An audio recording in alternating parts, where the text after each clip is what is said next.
Chapter 406. Sunset City. The remaining 6 masters of the child elite group had already gathered together. Many of them had ugly expressions on their faces. Why did you ask Qianli to kill as many as possible? Yu Tianxinming's face was filled with grief and indignation as he questioned the Han family young master. Everyone's memories couldn't help but return to the very early days of the game. Non-Smiler, a fellow who could be considered a character, had been cut down 8 levels by Gu Fei before anyone had made a clear request.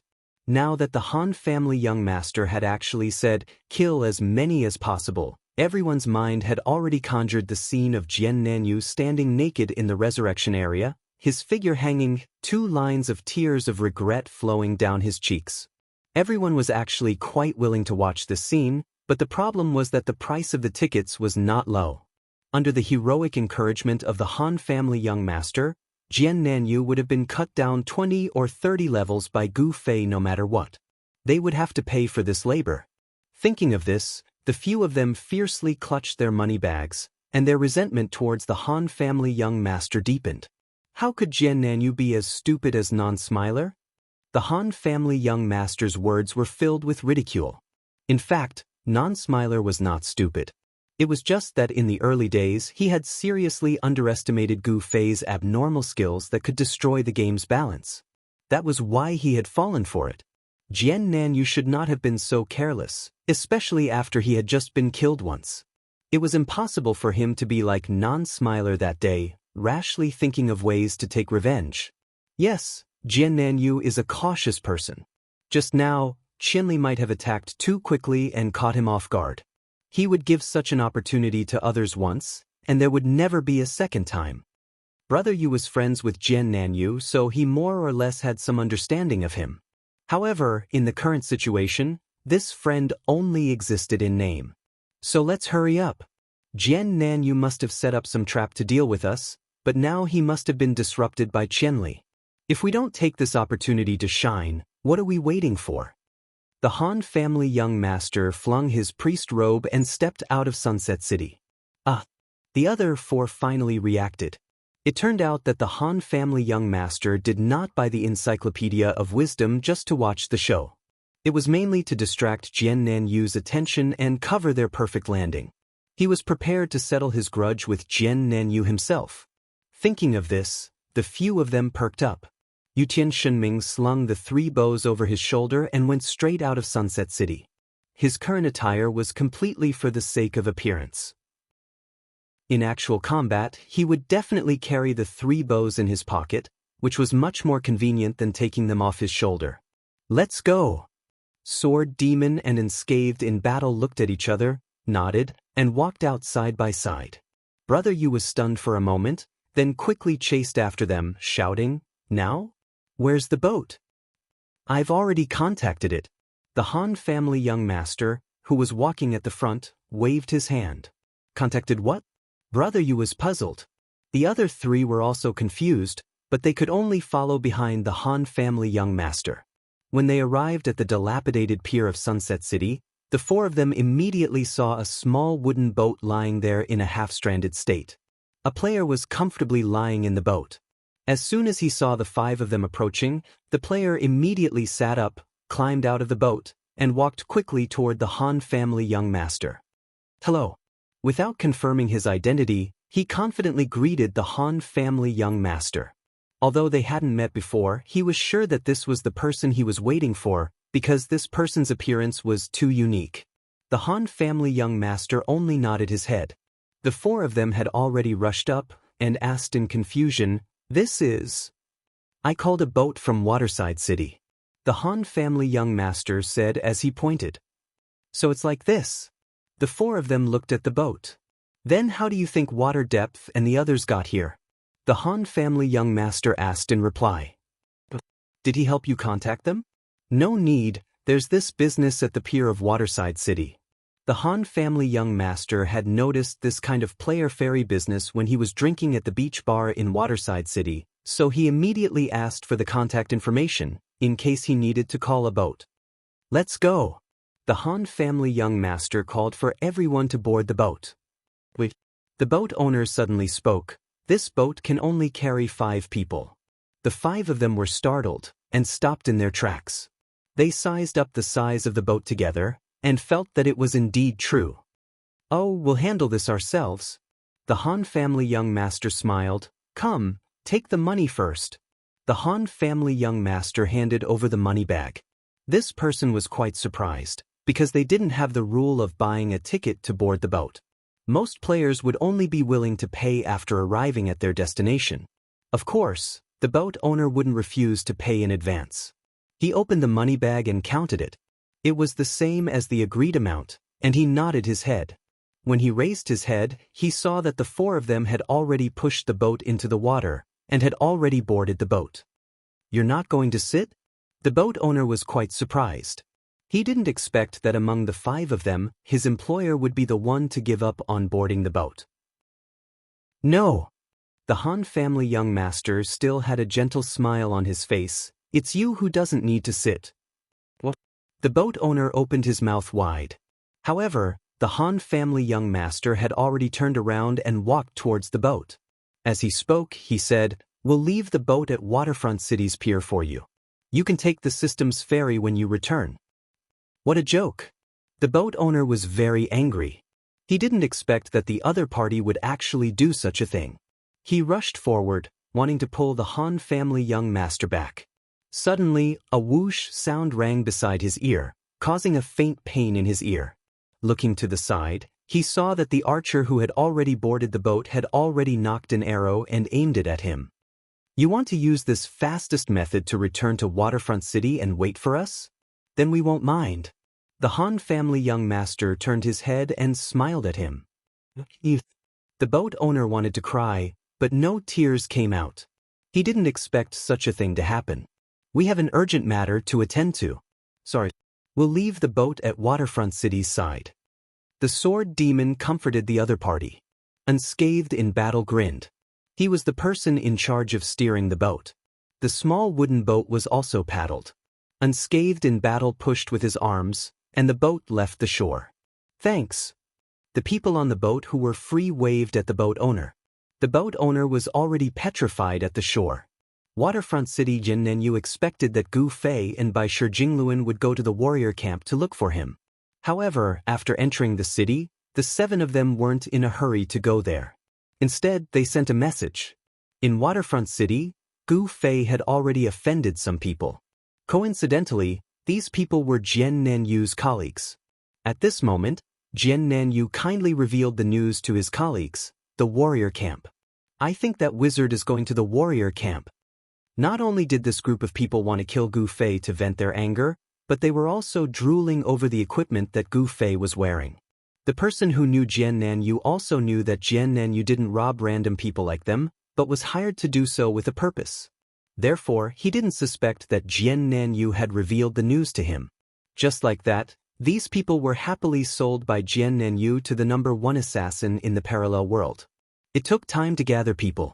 Soon, only 5 people arrived at the warrior camp. These people naturally knew that Gu Fei was very capable. They didn't have the confidence to challenge Gu Fei with just 5 people. At this moment, the 5 people saw the black-robed wizard and a grandmaster of combat walking straight toward them on the straight road outside the warrior camp. MD, how long will it take for you guys to arrive? The 5 people were afraid of losing this rare opportunity. It was not easy to find a specific person in the parallel world. Some of them said, "I'll be there soon." Some said, "As soon as possible." Of course, there were also those who couldn't make it. Those who had already boarded the ship to level up were too far away. They wouldn't be able to return in a short time, so they might as well give up. That wizard isn't alone. There's a grandmaster of combat with him. The 5 people who understood the situation revealed the information to everyone. How's the grandmaster of combat's equipment? Those who didn't make it were greedy. If they knew that the grandmaster of combat was Bai Shijingluan, they would definitely have a different opinion. Therefore, Jian Nanyu was kind enough not to tell them, in case they changed their minds. "I'll go scout," one of the 5 said. Most of them had seen Gu Fei before, but it was impossible for Gu Fei to recognize all of them. Therefore, this guy wasn't afraid that Gu Fei would recognize him. After saying that, he walked onto the street like an ordinary player. After a while, he brushed past Gu Fei and Bai Shijingluan and skillfully cast an identification spell on Bai Shijingluan. Failure. He didn't give up. He silently followed behind the two of them and appraised again. Failure again. What's going on? This person was surprised and carried out the third appraisal. He was very confident in his appraisal proficiency. In the end, he still failed. He was stunned. This situation seemed like the other party's level was higher than his. He was level 40, so this Grandmaster of Combat was actually level 41? Level 41 was not something to be surprised about, but the problem was that this was a Grandmaster of Combat at level 41. The base of the Grandmasters of Combat was small, so naturally, there were also few masters. The new blood that joined later was still at the bottom of the line, so there were not many Grandmasters at level 41. So far, there were only 4. Therefore, the top 10 of the Grandmasters of Combat were the least valuable, and the majority of the top 10 were still level 40. He didn't expect to run into a level 41 Grandmaster of Combat. He had every reason to believe that this person was 100 Generations Grandmaster of Combat. Setting Sun City was their neighbor, so it was much more reliable for them to visit each other than for a player from an unknown main city to suddenly appear here. This player was about to tell his brothers about this discovery when he realized that the Sorcerer and Grandmaster of Combat had already turned around and were looking at him. "Why are you following us?" Bai Shijingluan asked. Are you Bai Shijingluan? This person's brain worked fast, and he suddenly asked directly. "Yes, you know me?" As expected of Bai Shijingluan. This person was amazed in his heart, but his face showed an excited expression. "It's really you. You're my idol." He felt that this was the only way to explain why he was secretly following them. Chapter 407. There would always be various classes with different characteristics in online games. Among them, there would be a very strange phenomenon. Players of various classes would always claim that their classes had some flaws or were trash. However, this could only be claimed by players of the same class. For example, the archer class could complain about how helpless they were when they were in close combat. However, if a Grandmaster of Combat claimed that he could easily trample on an archer, he would definitely be strongly refuted by the archer player. At that moment, they could come up with 100 ways to destroy a mere Grandmaster of Combat. This kind of emotion was more like saying that one's own child would never allow others to say it. In the eyes of martial artists like Gu Fei, this phenomenon was called sectarian bias. Therefore, under this kind of background, the worship across classes was a very strange thing. 100 Live strategist could clearly see that the kid in front of him was clearly an archer, but he was worshipping him, a Grandmaster of Combat. This was too surprising. Although he was surprised, 100 Live strategist still expressed his gratitude. That guy also searched for words to continue to flatter him. At the same time, he also prepared to continue to inform his brothers that 100 Live strategist was here. Unexpectedly, Gu Fei, who was beside him, suddenly said, "Since you worship him so much, why don't you let him give you an autograph?" The kid was startled, but he immediately nodded happily. Sure. 100 Live strategist was not a superstar. When had he ever signed an autograph? For a moment, he scratched his ears and cheeks in embarrassment. He was very dissatisfied with Gu Fei for pushing him into such a predicament, but he had no choice but to take the pen and paper that Gu Fei handed over. He signed the 4 words, 100 Live strategist, properly. After signing, he felt that it was not flamboyant enough. It seemed like he had to find some time to practice his autograph. Gu Fei also came over to take a look. After smiling, he handed the small notebook back to the player and said, "Look, I helped you get your idol's autograph. To express your gratitude, why don't you tell me where Kennen Yoshi is?" What? Hearing this, the player's ears were ringing as if he had been hit by a double wind. Jian Nanyu was a professional robber. There were very few people who knew about this, but the archer in front of them happened to be one of them. At the same time, he also knew that they would come to the warrior camp. This information was given to them by Jian Nanyu. At this time, when he heard Gu Fei asking about Jian Nanyu, the first thing he thought of was that their plot had been exposed. "It's over. The player thought to himself. As an archer, how could he escape from these two people? This person thought as he changed the topic. Ha, Jiannanyu? Hey, it's right there. The kid pointed behind the two of them. When Gu Fei and Bai Shijing turned around to look, he immediately turned around and ran. Escaping was the thing an archer was most confident about. This guy realized that such an old-fashioned trick had actually worked, and he really admired his own acting skills and wisdom to the point of prostrating himself in admiration. However, before he could run 2 steps, his vision suddenly darkened. A person was already standing firmly in front of him. Before he could stop, the other party had already raised his leg and kicked him. The archer took a few steps back, and his shoulder was patted. Before he could turn around, he felt the world spin around him, and he was thrown to the ground.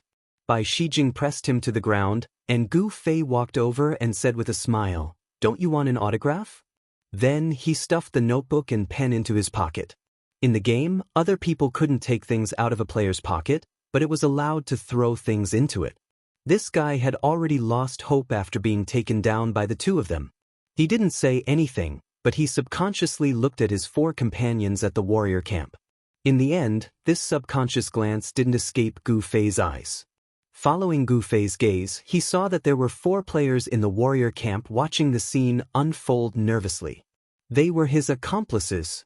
Gu Fei had already come to a conclusion.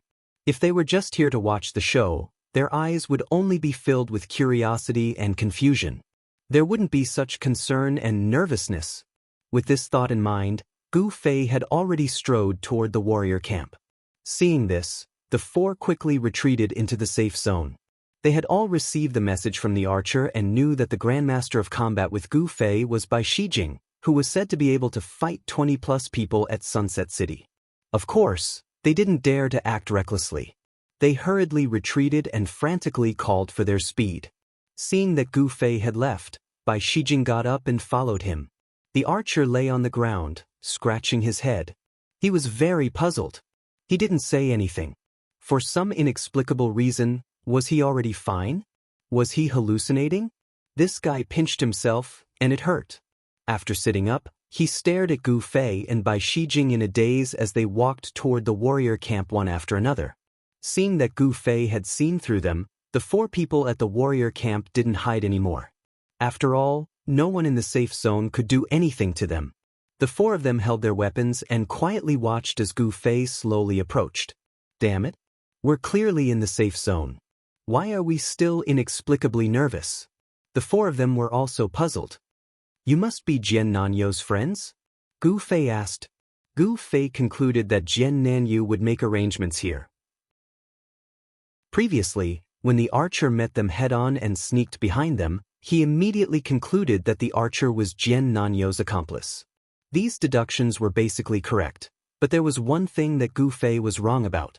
Jiannanyu didn't have that many accomplices. His group of robbers was his gang of 7. Gu Fei thought that all the pirates in Linshui City were part of the same gang, but in fact, they all had their own groups. The group that came over was just one of the gangs. Jiannanyu happened to know them and knew that they were interested in Gu Fei's equipment. That was all. Gu Fei had made the wrong move in trying to find out Jiannanyu's whereabouts from them. Moreover, the archer from before knew Jiannanyu, but the 4 people in front of him only knew that Jiannanyu was the warrior who had just fallen out of the 5 roaches. They had no idea that Jiannanyu was actually in the same group as them. The 4 people indeed did not know Jiannanyu. Of course, they wouldn't think of hiding anything. When they heard Gu Fei's baffling question, doubt and confusion were naturally written on their faces. When Gu Fei looked at them, he felt that the 4 people really had nothing to do with Jiannanyu. He was puzzled and felt that something was wrong. When he looked back, Bai Shijing was right behind him. The archer had already regained his senses and got up to run away. Why did you let him go? Gu Fei asked. Do you want to keep him on the ground? It's very ugly. Bai Shijing replied. It was easy for Gu Fei to just stand there and talk. Pressing a person to the ground without saying or doing anything was something he didn't want to do. Gu Fei was also very helpless. He turned around and said to the 4 people, "Tell your people to come quickly. We'll wait here." Looking at the 2 people who seemed to have a card up their sleeves, The four people spread the message. However, when they heard that the other party had Bai Shijing, they hesitated. Legend had it that Bai Shijing could fight more than 20 people alone. This sorcerer seemed to be able to fight many people at once. If the two of them joined hands, they didn't have enough people. Moreover, the other party actually took the initiative to challenge them. They felt that they would not only die in vain, but they would also look very stupid. Let's give up first. The leader of the gang said, I didn't expect this guy to find Bai Shijing as his bodyguard. We don't have enough people now. Let's give up first. Everyone nodded in agreement and supported the leader's decision. Therefore, the four people who had already arrived at the warrior camp suffered. Gu Fei and Bai Shijing stood outside the resurrection point like two gods. Would they not die if they went out? However, it seemed even more meaningless to stay in the safe zone. The four people thought about it and simply went offline. When Gu Fei saw that there were no newcomers, and the four people who were originally there also chose to go offline, he knew that the other party must have given up on the operation. Moreover, Jiananyu was not here, so he did not know how to continue. Of course, he did not know that Jiananyu was resurrected by the resurrection of the dead. He only thought that Jiananyu had died and returned to the warrior camp. I only killed him once. How much money can I get? Seeing that he could not find Jiananyu, Bai Shijing had no idea what to do. He could only ask about his current income and whether it was possible to quit while he was ahead. How would I know? You should discuss it with them later. Since it was directly related to Bai Shijing's salary, Gu Fei felt that it was better for Bai Shijing to negotiate with them himself. The deeper reason was that Gu Fei did not really understand the economic situation in the game. He did not know how much commission he should receive for killing a high-level NPC player. What about now? Just walk around. Maybe we'll bump into each other again, Gu Fei said helplessly. On the other side, Jiananyu and the others deliberately slowed down their pace as they walked toward the warrior camp. When they estimated that it was about time, Jiananyu sent a message to his friend. How is it? Is that guy over there? He is. His friend sighed. But we didn't do anything. What's wrong? That guy actually invited Bai Shijing to be with him, said his friend. Bai Shijing? That can't be. Jiananyu did not expect the other party to recognize Bai Shijing. He could only pretend to be surprised. Do you guys know him? No, but one of our brothers went to ask around. It is indeed Bai Shijing, replied his friend. Did you lose any manpower? Jiananyu was full of anticipation for this question. Fortunately, no, replied the other party. That's good. Jiananyu cursed the other party's ancestors 180 times in his heart. Then what are you guys going to do next? Jiananyu asked tentatively. We are a little short on manpower now. Let's wait for the brothers who went to level up to come back before we make a decision, said the other party. He did not show any intention of asking Jiananyu for help. People of the same trade were ultimately enemies. Exchanging information hypocritically like this was already giving each other face. When it came to actual benefits, it was better to be tactful. The other party understood this principle, and so did Jiananyu. Hence, the conversation between the two ended there. How is it? The other six were waiting for the news. Damn it, they didn't do anything. These useless people are so scared when they saw Bai Shijing, cursed Jiananyu. Chapter 408. Gu Fei and 100-era strategist wandered around Waterside City. It was obviously impossible for them to encounter Jiananyu by chance. As for Jiananyu and the others, they didn't see any traces of Gu Fei when they arrived at the warriors' camp. Thus, they lost contact with each other. In comparison, Jiananyu was more anxious. His business still depended on Gu Fei. However, now that he knew that Gu Fei was coming for him, he wasn't too anxious. At the very least, Gu Fei shouldn't be in a hurry to leave Waterside City. However, he couldn't find Gu Fei for the time being, nor could he think of a good way to deal with them. It was a bit difficult. While the two of them didn't know what to do, the 5 experts of the child elite group rowed the boat to the shore. Where should we put the boat? Unscathed in battle asked. Up to you. Han family young master ignored him. In the end, Honest Sword Demon and Unscathed in Battle worked together to drag the boat ashore. They placed it in the most conspicuous place and spoke to the player in charge of the nearby wine stall. They spoke very loudly, so many players in the surroundings heard them. Under such circumstances, there shouldn't be anyone who would do anything under the watchful eyes of so many people. Then, the two of them chased after the other three. Han family young master and brother Yu were gathering information from the players who were passing by the pier. As expected, whenever Gu Fei made a move, he would always attract attention. It was easy for them to find out what happened here not long ago.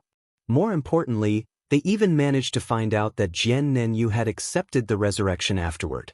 There really is a resurrection spell. Brother Yu was shocked.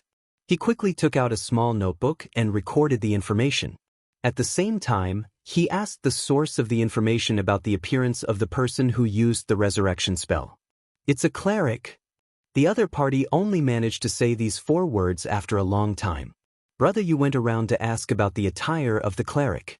He believed that with so many people present, many of them must have used identification on this priest. After a round of searching, the players who knew didn't hide anything. Brother Yu came back with his little notebook and said, "The equipment is just a normal expert's equipment, but no one could identify the staff. It looks like it's a high-end equipment. Such an OP skill is probably attached to such a high-end equipment." The others nodded in agreement. At this moment, their actions attracted the attention of another group of people. A blue-clothed thief was already leading a group of people towards the 5 of them.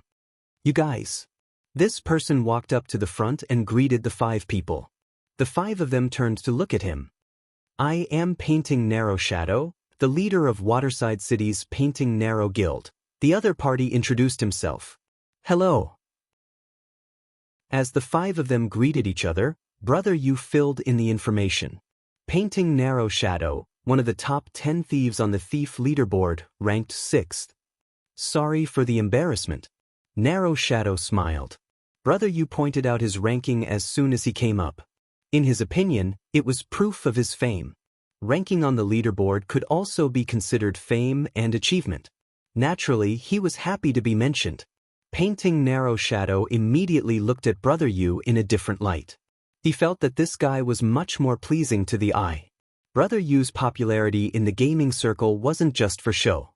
In a situation like this, he could leave a good impression the moment he appeared. "How should I address you guys?" Painting Narrow Shadow was done being happy and began to inquire about their origins. In the end, every time the other party said a name, he felt like he was a bit lower. After all 5 of them said their names, Painting Narrow Shadow felt like he was already a dwarf. Of the 5 people in front of him, 4 were part of the top 10, and their IDs were all famous in the gaming circle. Painting Narrow Shadow's previous pride of being one of the top 10 and ranked 6th had disappeared without a trace. Because of this, he quickly remembered why he was here. After saying, "It's an honor to meet you," he quickly cut to the chase. "I heard you guys seem to be asking about something?" The 5 of them had been here for a long time, so they obviously couldn't hide it anymore. They could only admit it. Painting Narrow Shadow then asked, "May I know how the 5 of you are related to those 2 groups?" Han family young master answered honestly, "They're hunting them down." "Oh, who are they hunting?"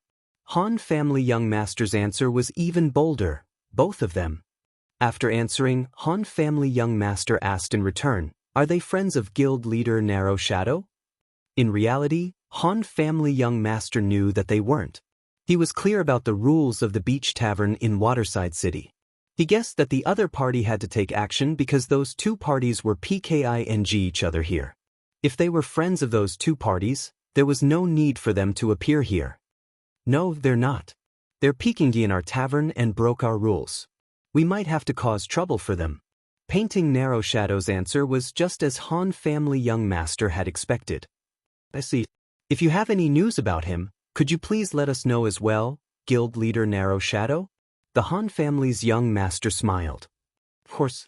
How could Painting Narrow Shadow refuse the help of such an expert? He naturally agreed without hesitation. He even added the 5 of them as friends and became extremely intimate.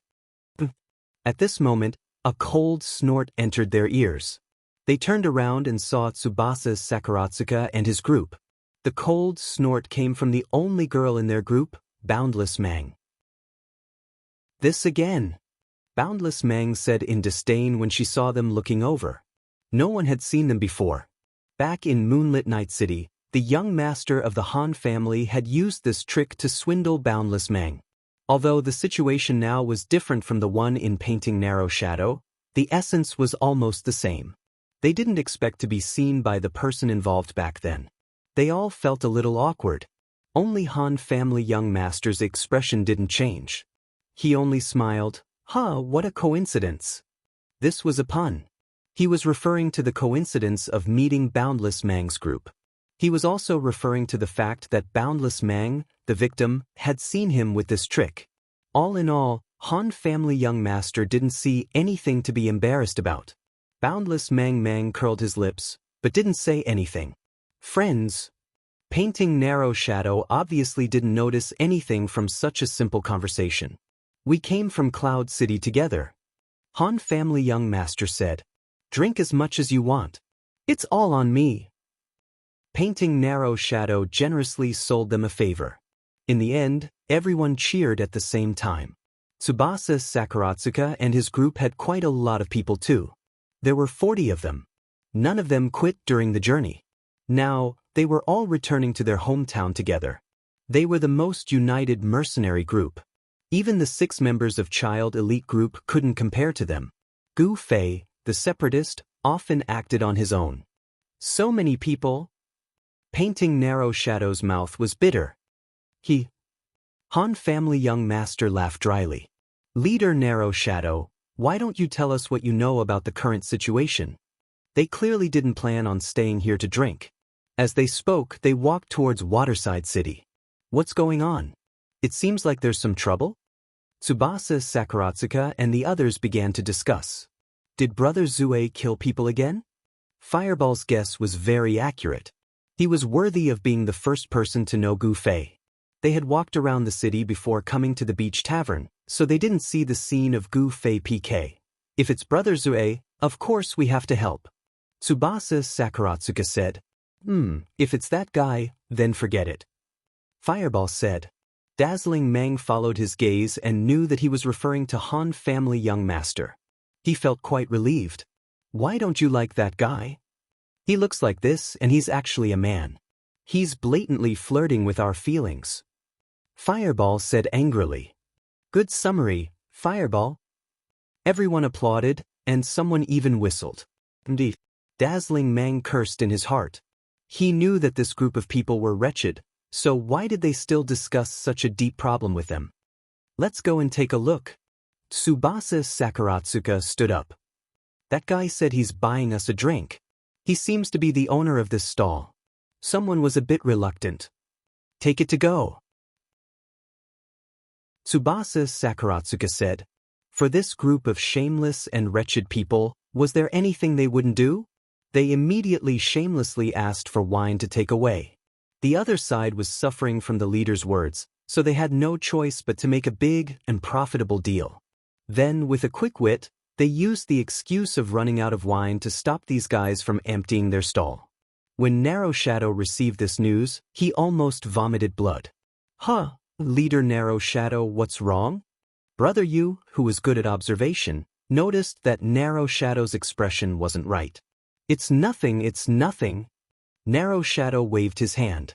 Through this incident, Narrow Shadow swore that he would never sell favors to others again. "Leader Narrow Shadow, continue with your plan." Due to receiving the news of vomiting blood, Narrow Shadow's words were cut off. Continue," Narrow Shadow said. The 2 groups entered the city one after the other. According to the usual plan, after the sorcerer and the Grandmaster of Combat killed Kennen Yu, they would definitely head towards the warrior camp because they didn't know that Kennen Yu could be resurrected. Everyone nodded. Kennen Yu and the others thought of this as well, so if he wanted revenge, he would also head there. However, one of our brothers went there to ask around. There was indeed a small dispute at the warrior camp caused by the sorcerer and the Grandmaster of Combat. "We haven't seen any traces of Kennen Yu and the others yet," Narrow Shadow narrated. What about the sorcerer and the grandmaster of combat? Han family young master asked. We don't know where they went either. However, the description of their clothing has been sent to everyone in our guild. We'll report it once we find them, Narrow Shadow said. Han family young master nodded as he sent a message to Gu Fei. Change your clothes. But the guild is looking for you too. Keep a low profile. Gu Fei thought that the main purpose of this trip was to help 100 Generations Jingluan earn money. Although he liked it when the guild came to fight, it would be troublesome if there were new problems. Therefore, he listened to Han family young master's advice and changed into his robe. Also, Han family young master said, tell 100 Generations Jingluan that Kennen Yu isn't dead yet, so his income is still 0. Chapter 409. How is that possible? Gu Fei killed people like flies. His disappearance in the game was so obvious that only a blind person would be able to make a mistake. The priests among the 7 of them have resurrection skills. After you guys left, they resurrected Jian Nanyu. Han family young master told Gu Fei. Is that so? Gu Fei muttered. The revolution hasn't succeeded yet. Work hard. Han family young master said. This news was undoubtedly very bad. Gu Fei originally thought that he had already succeeded in assassinating Jian Nanyu. If he continued to kill him, it would just be like adding a painting to a brocade. He wouldn't think it was too much or too little.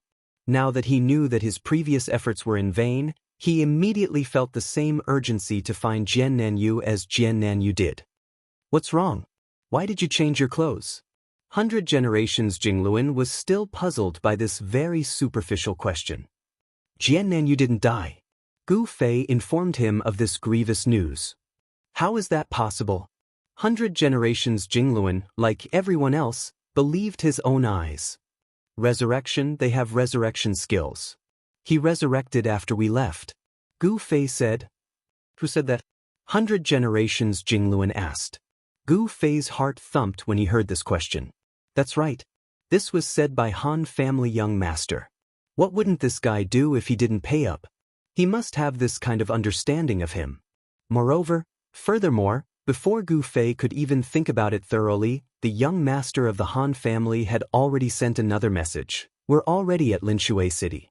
You guys better hurry up. If we kill him ourselves, then the money won't be in your hands. Ha! Too vile. You said you'd leave it to us. Gu Fei was furious. What's wrong? 100 Generations Jingluan was still confused. Those guys have also arrived at Linshui City. They'll also be looking for Jian Nanyu to kill. Gu Fei said. How could this be? Didn't you say you'd leave it to me? 100 Generations Jingluan was also furious. The two of them were indeed the same kind of people. They both valued honor and promises. On the other hand, the Han family young master was the opposite of this. When necessary, he would even betray himself. Then let's go look for him. 100 Reincarnations Jingluan was anxious. Wait, Gu Fei said. 100 Generations strategist looked at Gu Fei. It's not a good idea to search like this. Gu Fei pondered. The city is so big. Who knows where they went? Then what should we do? Why don't we return to the warrior camp? Gu Fei said, we'll let them kill us the first time. We'll wait for the second and third time at the warriors' camp. Isn't that good? I see. It's a pity about that first time. The Encyclopedia of Classics sighed. Everyone knew that Jian Nanyu's level was the highest and he was the strongest. Therefore, the reward should be the highest. Don't worry, it'll be over after killing a few more times. Gu Fei's demeanor of looking down on any expert would always be able to destroy the opponent's self-esteem. After the two came to a decision, they turned around and headed back to the warriors' camp. After the Han family young master and Gu Fei sent a few messages in secret, they asked Narrow Shadow about the situation. Narrow Shadow and the others were already in place. Sentries were stationed at the city gates and docks. The guild members who went to level up were also urgently being recalled.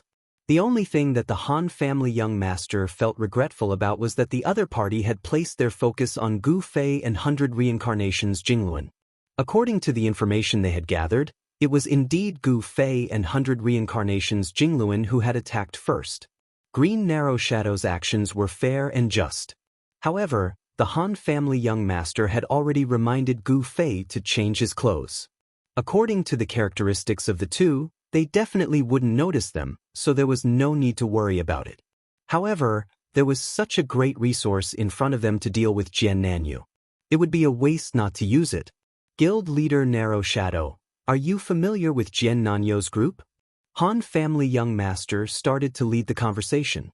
I've never met him before. I've only heard that he's a lone wolf, Narrow Shadow said. Guild Leader Narrow Shadow, do you know that he's a professional robber? Han family young master asked. Is that so? I've never heard of that. Narrow Shadow remained calm when he heard the news. He was not surprised at all. It was true that the trend of robbing in the parallel world was getting more and more popular. It wasn't surprising to say that anyone was a robber. Many people even thought that robbing was a career with a good future. In this world where there were no laws, people's morals were being twisted. Those who hated robbers, apart from the kind and righteous people, were the victims who had been robbed. Even for those victims, they only hated the players who robbed them. If there was a chance to rob someone who could drop a high-quality item, they might turn from a victim to a robber without any hesitation.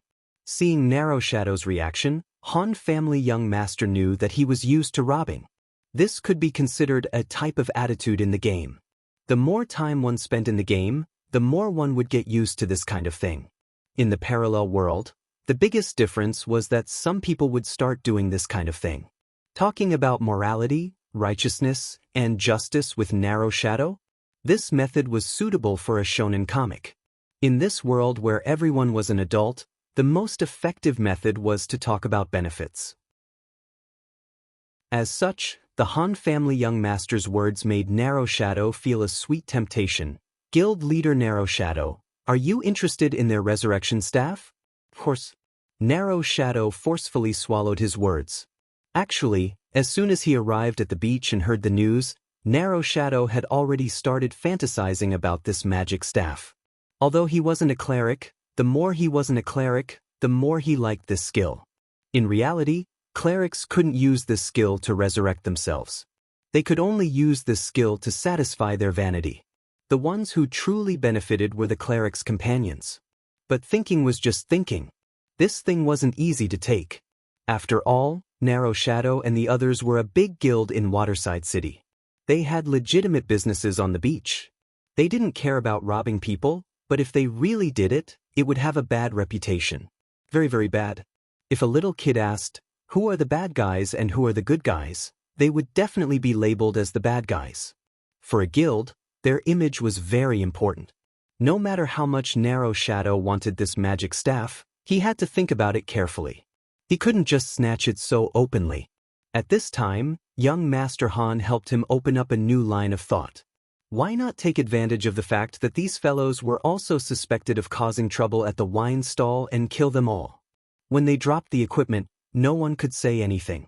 Narrow Shadow's eyes lit up, but then he felt that in this world full of scandals, this method could at most trick a little kid. Han family young master saw Narrow Shadow's cautiousness again. He smiled and said, Guild Leader Narrow Shadow, if you think it's not suitable, why don't you let us do it for you? After all, we're going to kill these people. You just need to help us secretly and give us the support we need. Narrow Shadow's heart clenched, but Han family young master only smiled in his heart. He said he would help, but that was only on the surface. They had just met by chance, and Narrow Shadow had no reason to believe that these people would be so kind as to give such a high-quality equipment to him after they dropped it. The young master of the Han family didn't think that Narrow Shadow was that naive. The main point of his words was that they were definitely going to kill this group of people. This was actually a message to Narrow Shadow. If you want the Staff of Resurrection, you won't have a chance in the future, because Han family young master and the others would most likely get it today. If painting Narrow Shadow was more suspicious, he might even think that they were here for the staff. After all, the young master of the Han family who had been talking was coincidentally a priest. Also, with this sense of competition, Narrow Shadow would definitely think that they weren't the only ones who had seen this skill on the beach. and they weren't the only ones who were drooling over it. To prevent any accidents from happening, it was best to snatch the staff as soon as possible. If they had to worry about their face and image now, others would definitely take advantage of it. Han family young master didn't say much, but his words were very effective. Also, some of them were just Narrow Shadow's own thoughts after some guidance. If it was said that people would be suspicious of the persuasion of others, then no one would doubt their own inner thoughts. In just an instant, Narrow Shadow had already made up his mind. He laughed and said, "Brother, you're right. I really shouldn't let these people go so easily. Then, let's part ways here. I'll go back to work." Narrow Shadow said this thoughtlessly and immediately left with his companions. Han family young master smiled warmly. Everything was under control. The other 4 experts silently watched the process of Han family young master's guidance. After all, they had been in contact with Han family young master for a long time, so they could more or less understand some of his thoughts. However, there were differences among the 4.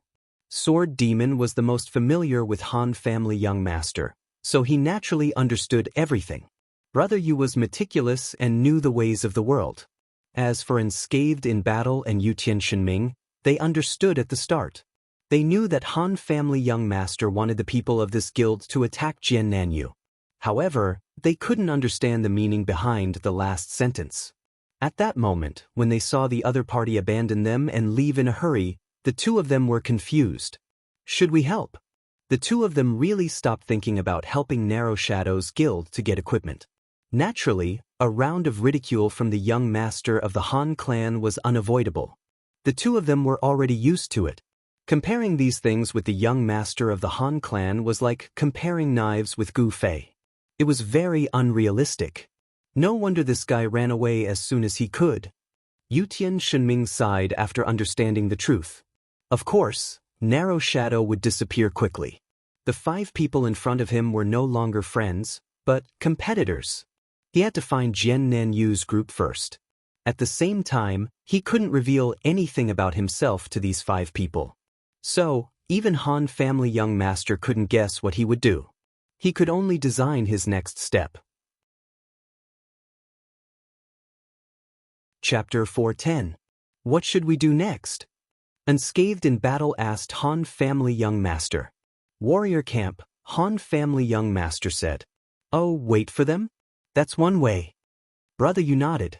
But those guys might not be able to deal with Jian Nanyu, Sword Demon said. Sword Ghost said. After all, he had fought with 4 of Jian Nanyu's group of 7 before, so he had some understanding of their strength. We don't have confidence in them, but we should have confidence in Qianli. Han family young master said. Oh, right. Everyone nodded. Don't we need to send someone to the priest academy? Unscathed in Battle suddenly asked after walking a few steps. Han family young master immediately looked at him with disdain. Unscathed in Battle suddenly felt ashamed. He knew that Han family young master had seen through his thoughts. Unexpectedly, Han family young master sighed and said, Dan Qing and Narrow Shadow's focus is on priests. The priest academy will definitely send a lot of people there. We won't be able to snatch anything even if we stay there. Let's forget about it. Unscathed in Battle still felt ashamed. He had thought that Han family young master was so pure. He shouldn't have done that. After that, there were no more objections. The 5 of them walked towards the warrior camp. Just as they were about to arrive, Imperial Sky God Ming's sharp eyes pointed to the 2 people at the foot of the wall beside the door. Those 2 people look very familiar. The 2 people at the foot of the wall were a sorcerer and a fighter. Although the sorcerer wasn't wearing a black robe, they were old friends. They could basically recognize them from their figures. The few of them looked at each other and walked forward. Gradually, they saw that it was Gu Fei and 100 Generations Jingluan. The 2 of them also saw the 5 of them and were surprised. The Han family young master was quick-witted and instantly understood what was going on. He didn't know whether to laugh or cry. He pointed at Gu Fei and scolded, "You bastard!" Gu Fei's mind was not slow and he quickly understood. Naturally, he could only smile bitterly. After the others understood what was going on, they looked at each other. In the end, they couldn't help but burst into laughter. Only the Han family young master became serious again at this moment. His face darkened as he said, "We're here to inspect the work. Is this how people we hired do things?" Shameless. Brother Yu and the rest were deeply impressed. To be able to act so righteous in an instant, the Han family young master is really not an ordinary person. The encyclopedic statesman was immediately affected by the aura. He felt that his behavior was indeed inappropriate. This kind of work style of picking on the weak and fearing the strong was unacceptable. Gu Fei asked, "Where's Jian Nanyu? Where is he now?" This side was awesome too. Brother Yu and the rest were impressed again. Gu Fei directly ignored the Han family young master's righteous rebuke. He used such a direct method to change the topic. Only Gu Fei could display such a strong aura. Where was Jian Nanyu? This was a question that everyone was concerned about, but no one knew the answer to. Speaking of which, it was really sad. Both sides were anxiously looking for each other, but they couldn't find each other in such a huge main city. Who asked them to not be in love? They didn't have that kind of coincidence. Are we waiting for Jian Nanyu here? Unscathed in battle asked. Sword Demon shook his head. I don't think those guys have the ability to send Jian Nanyu here. Did you hear that? Why are you still standing here after hearing that? Go and find Jian Nanyu. Han family young master scolded Gu Fei. The Han family young master and the rest were the employers, the bosses. It was natural for them to urge their employees to do things. However, the problem was that Bai Yen Jingluan was the employee they hired. In fact, they should be yelling at Bai Yen Jingluan. However, Gu Fei was stuck in the middle. Naturally, the Han family young master vented his anger on his acquaintance. Bai Yen Jingluan was already embarrassed that he was caught waiting in the warrior camp. At this time, the Han family young master was yelling at Gu Fei. Of course, he heard it and felt even more embarrassed. He quickly set off again. However, he didn't know which way to go, so he could only choose a random street. Gu Fei sighed. Wouldn't it be better to wait here for the rabbit? 2, 3, 4 times, he could kill as many times as he wanted. But now, he could only let them take advantage of the situation. It couldn't be helped. After all, they were the employers. This was a classic case of capitalists exploiting surplus value. Helpless, Gu Fei left with Bai Yen Jingluan.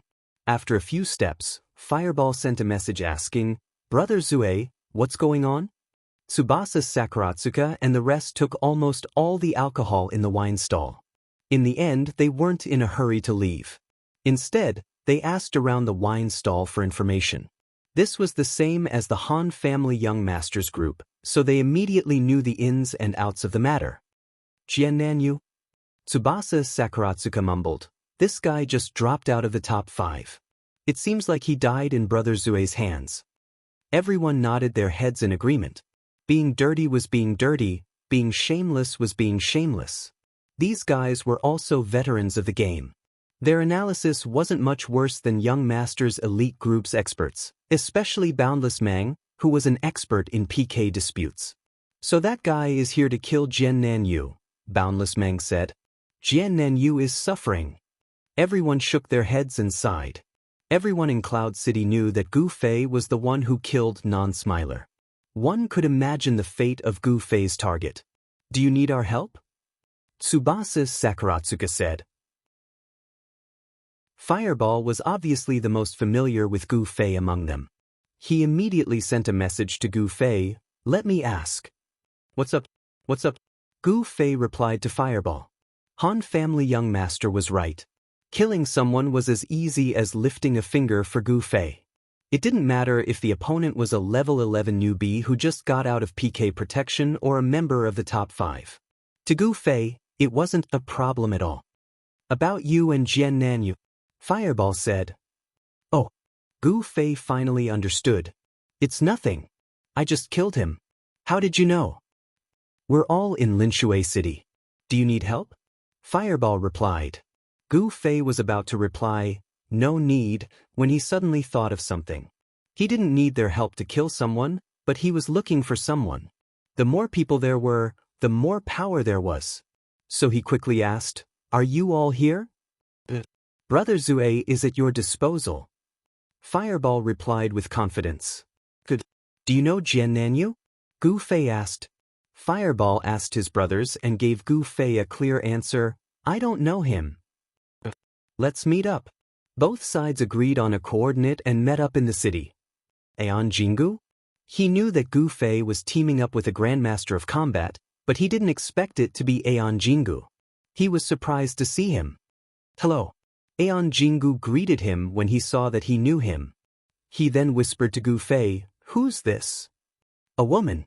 Gu Fei's answer was very general. Brother Zue, tell me, how are you going to deal with Jian Nanyu?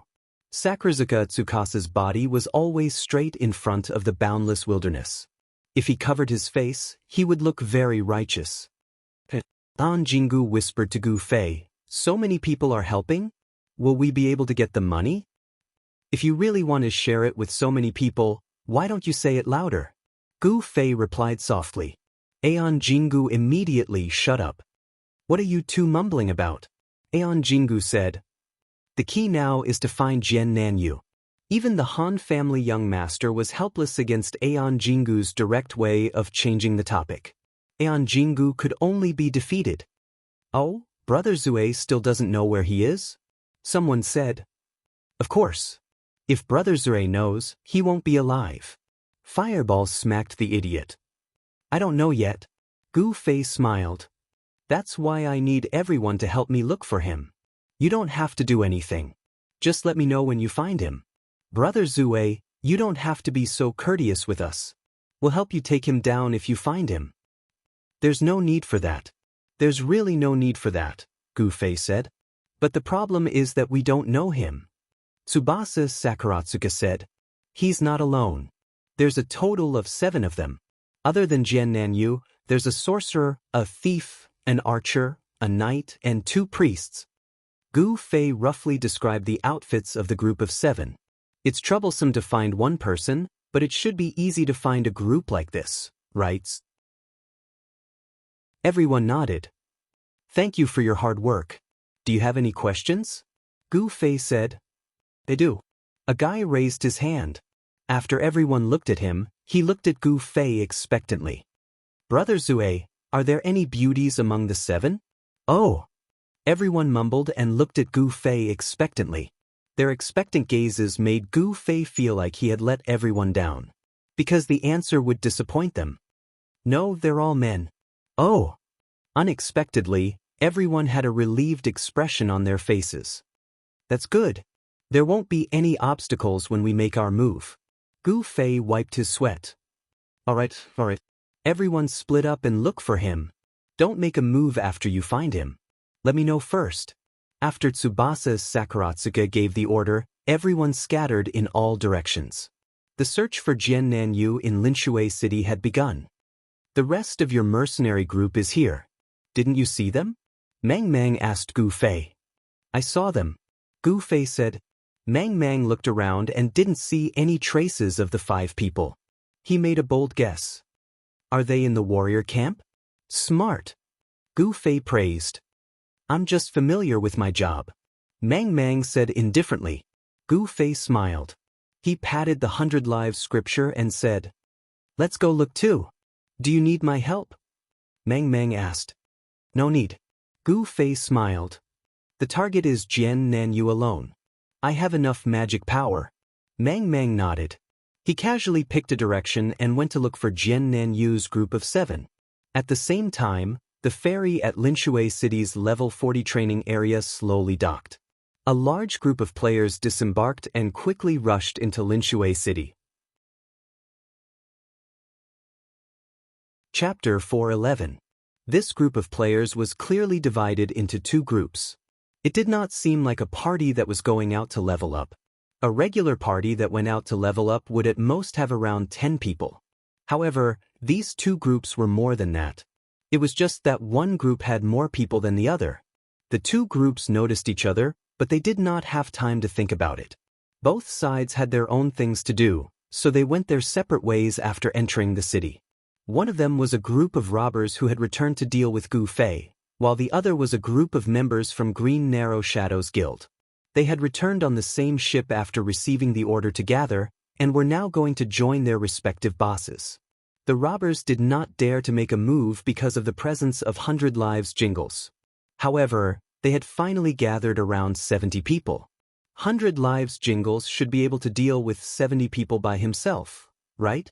It was the first time in the robbers' career that they had gathered 70 people to do the same thing. After investing so much manpower, the boss of the robbers swore to blow up Gu Fei and the encyclopedic classics until nothing was left. Search the city for these two. If you find them, immediately notify everyone and surround them. The boss gave the order, and the operation began. On the other side, Green Narrow Shadows Guild was level 5. Total members, 750. It was a weekend afternoon, and it was quite a peak period. There were around 500 players online. Since Green Narrow Shadow already had the evil intention of looting the Staff of Resurrection, he might as well go all the way. He mobilized his entire guild. At this moment, there were around 400 members of Narrow Shadows Guild returning to Waterside City from all directions. If the robbers could be considered a criminal gang, then their numbers could be considered a terrorist organization. However, they were still a guild, not a professional robber group. Therefore, Green Narrow Shadow did not dare to directly say that they were going to loot people. His excuse to his subordinates was that the people who caused trouble at the wine stall were looking for people in the city. Green Narrow Shadow had to guarantee that he and his trusted subordinates would carry out the task of looting people and looting equipment. He did not expect that there would be people who dared to cause trouble at the beach tavern. Green Narrow Shadow's guild members were infuriated by Green Narrow Shadow. They began to search the city in groups of 3 to 5. Their leader is Jian Nan, and they have a lot of people. They're very strong. Don't attack recklessly when you encounter them. Inform me first, Narrow Shadow reminded the members. Everyone was self-aware. When they heard that the opponent was actually such an expert, they knew that their small group was definitely not a match for him, so they all nodded in agreement. What about painting Narrow Shadow? The main force had already gone to the cleric camp, and a few of them were left behind. They were prepared to lead the shrimp soldiers and crab generals to drown Wandering Sword's group of 7 in a sea of players. The target was a priest, so he definitely wouldn't have any PK value. Painting Narrow Shadow knew this very well, so the possibility of him dropping the Staff of Resurrection so accurately was too low. The real fight would begin in the preschool. Narrow Shadow thought over his plan in detail and felt that he had already predicted everything, no matter how big or small. Even if those bastards wanted to snatch it from him, how could they possibly win against the sea of players in their guild? If you push me too far, I'll go all the way and kill all of you as well. Narrow Shadow thought happily. He suddenly realized that killing people was actually such an exciting thing. He was already a little addicted to it even before he killed them. He couldn't help but want to kill a few more. Jian Nan's group of 7 strolled around the city. He hadn't come up with a plan yet. The video mage and 100 Lives strategist were both unknown terrors. Jian Nan wasn't sure if the 7 of them could take them down in a head-on fight. Moreover, after taking a hug throw and a double flame flash, Jian Nan realized that 100 Lives strategist's hug throw wasn't that scary, but the video mage's double flame flash was too strong. Jian Nan asked for Flaming Cloak stats, and Flaming Cloak was ashamed. The maximum damage of his double flame flash was as disgusting as paper compared to the video mage's. Everyone shuddered at the thought. This was a misconception that people who had just encountered Gu Fei would fall into. If double flame flash's damage was so high, how strong were his other spells? What they didn't know was that double flame flash was Gu Fei's strongest move. The other spells were weaker than the other. These two are really hard to deal with when they work together. It's best if we can separate them, Jian Nan said. The 7 of them thought of this as they walked, and they had already walked through 2 streets. As expected of the elites of the robbers. They often did this kind of work that others hated. The 7 of them were very careful. Painting Narrow Shadow's normal guilds weren't professional when it came to stalking people, but the 7 of them had actually noticed them. I'm sorry, but I'm sorry. There's a rogue behind us. He might be following us, Blackwater said in the channel. The 7 of them stopped and looked back. They didn't even need to look. A rogue behind them immediately panicked and revealed himself. His unprofessional stalking skills left him at a loss the moment he was discovered by the target. The 7 of them looked at each other. Based on this performance, the 7 of them felt that such a character definitely wasn't a threat to them. Jian Nan wanted to ask what was going on, but as soon as he took a step, the other person immediately turned around and ran. Glue wanted to shoot, but because there were too many players on the street, it wasn't easy to shoot. He watched as the other person ran away. Who is it? The 7 of them frowned. Jian Nan, you looked at Dao Xiangmu. Everyone came to a realization. As expected of a robber, he understood things quickly from a professional point of view. It wasn't that Jian Nan didn't think that the staff of revival would be coveted, but he didn't think that someone would act so quickly. According to his thoughts, this news would at least spread before the robbers came. How would he know that someone was secretly fanning the flames, causing this to happen ahead of time? But that person doesn't seem like a professional. Blackwater said. Jian Nan nodded. With that level of stalking, if he was a professional, he would be worried about the future of his profession. If he wasn't a professional, it would only be more troublesome. The 7 of them quickly came to a consensus. Every profession had its own secrets. For people like Jian Nan, who were in this profession, they always kept a low profile in mind. The higher the profession, the more low profile they had to be. But for a group of amateurs to run this profession, would they understand why they had to be low profile and what it meant to be low profile? If they weren't low profile, then they would naturally be arrogant. In the game, the capital to be arrogant was usually having a lot of people. The 7 of them looked up and saw a large group of players suddenly appearing in front of them. They turned around and saw that there were more than 100 of them. Run! The 7 of them turned around and ran. Fire Beacon City! Horini roared and unleashed his Fire Beacon City. Flames rose from the ground and blocked the entire street. When the players on the street saw a sudden fight, some ran away while others stood to the side, ready to watch the show. After using this spell, Fiery Cloak chased after the 6 of them. The people from Green Narrow Guild rushed to the front of Fire Beacon City. They didn't know what spell this was, but a thief bravely wanted to rush over. However, the moment he stepped into the firewall, he disappeared with a chi sound. Everyone was shocked. They didn't think that the damage of this firewall would be so high. Separated by the firewall and so many players, they couldn't even see which direction the 7 of them ran to. You guys stay here and wait for the firewall to disappear before continuing. Everyone else, follow me. The leader assigned the brawny strength-type players to stay behind while the speed-type players went around the other side. Jian Nan's group of 7 was quite experienced in running away. They went through every intersection and turned around at every fork. The pursuers had been thrown off. However, no one knew if there were any more obstructions ahead. Which guild are they from? Blackwater angrily asked. Only guilds could gather more than 100 people. I think it's Green Narrow Guild. Glue saw the guild insignia that some of them were wearing on their chests. Jian Nan was startled. Is the place we were drinking at today Green Narrows? Definitely. Fiery Cloak said, so it's these guys. It seems like they are using this as an excuse to kill us. What do we do now? Everyone looked at Jian Nan. Normal people would think that going offline was the safest method, but from the perspective of bandits, going offline was the most dangerous. At this moment, there would definitely be people guarding the offline area. It wouldn't be hard for the 7 of them to break through this defense, but it would completely expose their whereabouts. Staying in the offline area and waiting for their targets to come back online was the most common task for Jian Nan's group during their career. This was because too many people thought that going offline was absolutely safe. They didn't know that when they came back online, an even more meticulous and perfect pursuit would be waiting for them. Of course, going offline on the spot was invincible, but the system had already told them not to go offline on the spot. Going against the system was the most dangerous thing in the game, so the 7 of them didn't even think about doing this. At this moment, they had to get rid of the enemies and make them lose track of their whereabouts. Leave Waterfront City. After thinking for a bit, Jian Nan finally gritted his teeth and made this decision. After the staff of revival was exposed, Jian Nan had already put the matter of leaving Waterfront City on the agenda, but he didn't expect it to be this fast. Then the video mage, let's give up for now. Where there's life, there's hope, Jenin said. The other 6 nodded. Let's go.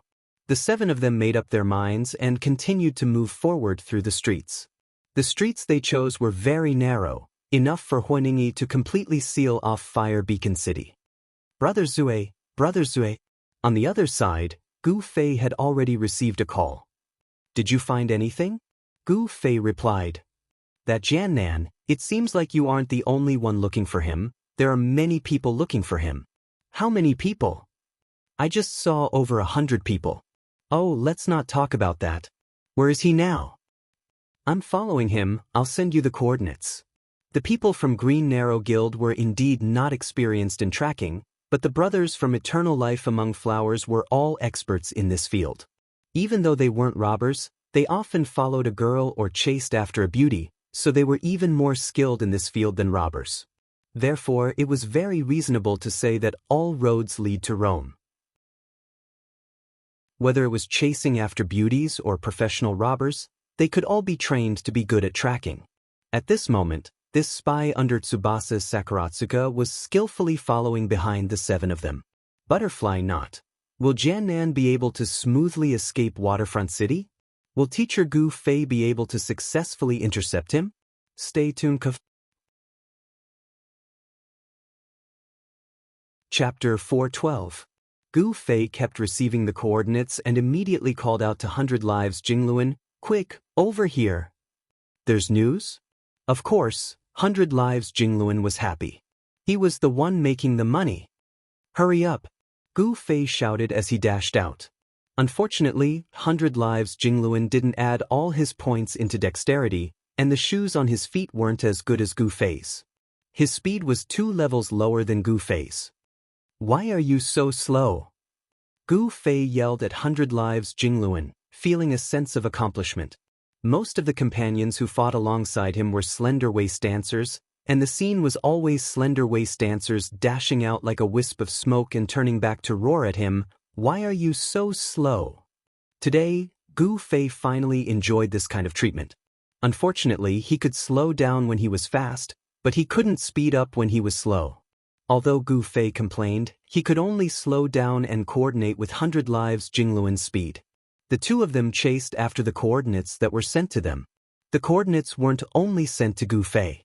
Tsubasa Sakuratsuka and the other members of the mercenary group were constantly being broadcasted in the channel. Everyone rushed over to help Gu Fei. At this time, Linshui City was in a bit of a storm. People could be seen flashing by with weapons at any time. The curious players were all asking around what was going on.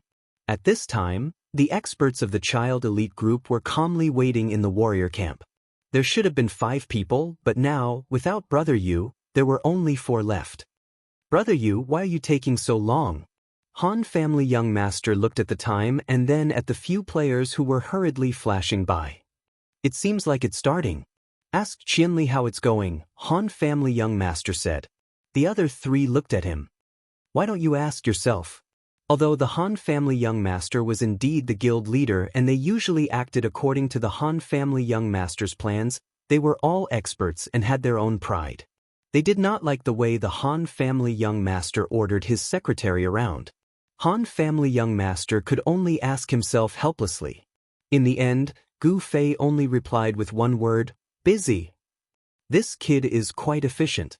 It's starting so soon? Han Family's young master mumbled. Qianli has found Azure Blade? Unscathed in battle, who was crouching at the foot of the wall, immediately stood up and raised his weapon. Being found by Gu Fei meant death. Therefore, their battle should be starting soon. How can it be so fast? The show hasn't even started yet. Han Family Young Master seemed to have some complaints about Gu Fei finding Azure Blade so quickly. Don't worry about it. Let's get ready. Sword Demon took out his dagger and stood outside the door in stealth. Every single person who appeared in the safe zone after a flash of white light did not escape his eyes. I'm going too. Yutian Shenming carried his 3 bows and climbed up the building.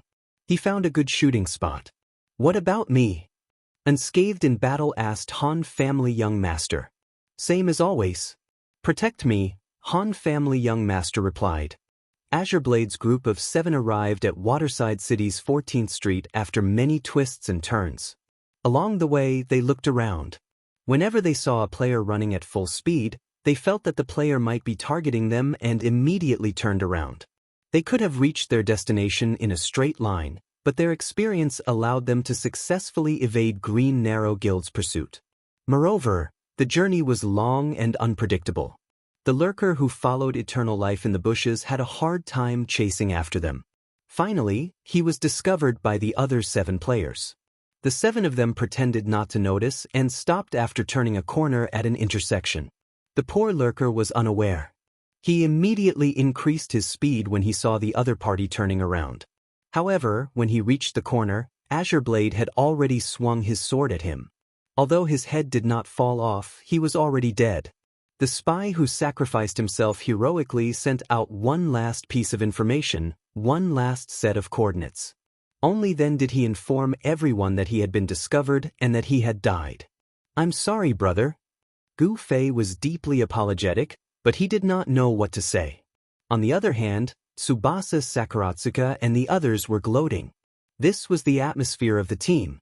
In daily life, this was called corporate culture. "Don't worry, brother Zui. Do your best." This brat was very magnanimous in replying to Gu Fei's message. He even sent greetings to all the ancestors of his teammates. "Don't worry, I'll definitely take care of him." Gu Fei felt that he could only let Azure Blade feel the value of his sacrifice by killing him. At this moment, Gu Fei and Azure Blade were not far from the coordinates of the last teleportation. They quickly rushed to the corner of the street. After seeing that the coordinates were correct, they turned to the right and immediately saw Azure Blade's group of 7 rushing out of the street. "It's here!" 100th Era strategist cheered as he rushed over. He clearly did not take the cruel duel seriously. He thought that it was as easy as killing an ant. He had the same thought process as Gu Fei. With his sword in hand, how could Gu Fei's speed be slow? Azure Blade's group of 7 was about to rush out of the street to welcome the dawn, but they did not expect to meet these 2 fiends. They did not dare to fight head-on, so they could only choose to retreat. Fire beacon wall. Horini used the same trick and unleashed a wall of fire across the street. He was about to turn around and chase after his 6 brothers who had already run away, but the 6 of them shouted at the same time, "Fuck!" Horini's fire beacon wall blocked their path, but Gu Fei also unleashed an electric wall at the same time. Just for the sake of Flaming Cloak, they had purposely chosen a narrow street like this. In the end, they had shot themselves in the foot. Through their careful selection, Gu Fei's wall of electricity had become a perfect barrier. Under his fame, no one dared to try Gu Fei's spell. They could only stay still and hope that Gu Fei's electric wall would disappear before Horini's fire beacon wall. "Fuck!" When the 6 of them were staring at the electric wall, they suddenly heard Horini's shout. They turned around and were stunned. The perfect barrier in their minds was nothing but trash in front of Gu Fei and the 100 Reincarnation Grandmaster. Gu Fei raised his finger and used a teleportation to flash past fire beacon wall. What was even more ridiculous was that the 100 Reincarnation Grandmaster, who was still a bit away from fire beacon wall, suddenly ran diagonally towards the wall. He then used a few steps to reach the roof. Even Feng Xing could use this technique, not to mention the 100 Reincarnation Grandmaster. He didn't even use the Flying Swallow Slash and directly ran up. He went around the wall of fire and flew down in one breath. At this time, he used the Flying Swallow Slash to slash down towards Jian Nanyo's head. Jian Nanyo's counterattack was not slow. He raised his shield above his head and the 100 Reincarnation Grandmaster's kick landed on the shield. If it was an ordinary player, this would be the end, but what kind of skill was the 100 Reincarnation Grandmaster? This kick landed on the shield, but the follow-up attack had already arrived. His body dropped down from the sky while his other leg kicked straight at Jian Nanyo's chest. Jian Nan hastily retreated. Blackwater and the other knight turned pale with fright as they hurriedly went forward to steady him. Jian Nanyu turned around and was also scared. If he took 2 more steps back, he would have reached Gu Fei's electric wall. Would he still be alive if he touched it? On the other side, Gu Fei teleported over and conveniently lifted his leg to kick Flaming Cloak. Flaming Cloak was already lucky. Gu Fei used Electric Wall and teleportation, so he only had one dual flame flash left. He wanted to save it for Jian Nanyu, so he didn't want to use it. Otherwise, he would have used a big move and Flaming Cloak would have been destroyed by now. At this time, the 100 Reincarnation Grandmaster had just finished kicking Jian Nanyu. Gu Fei flew past him and went straight for Jian Nanyu. Jian Nanyu had just regained his footing and was still afraid of that kick, but Gu Fei had already arrived like a wolf or tiger. Jian Nanyu's body was still leaning back with Blackwater on the left and the knight on the right supporting him. In this position, if Gu Fei used the dual flame flash to slash forward, it would definitely kill 3 people. The 3 wanted to resist, but they didn't know if they could make it in time. Gu Fei also thought that he was about to succeed, but he suddenly noticed a dazzling red light flashing in front of him. Gu Fei's reflexes were too strong. He forcefully stopped his forward momentum and stomped on the ground in the opposite direction. His body quickly floated back. At the same time, another electric wall rose from the ground. Gu Fei turned around and saw Flaming Cloak, who was still on the ground, stubbornly raising his staff. At this critical moment, he saved the lives of Jian Nanyu's group of 3.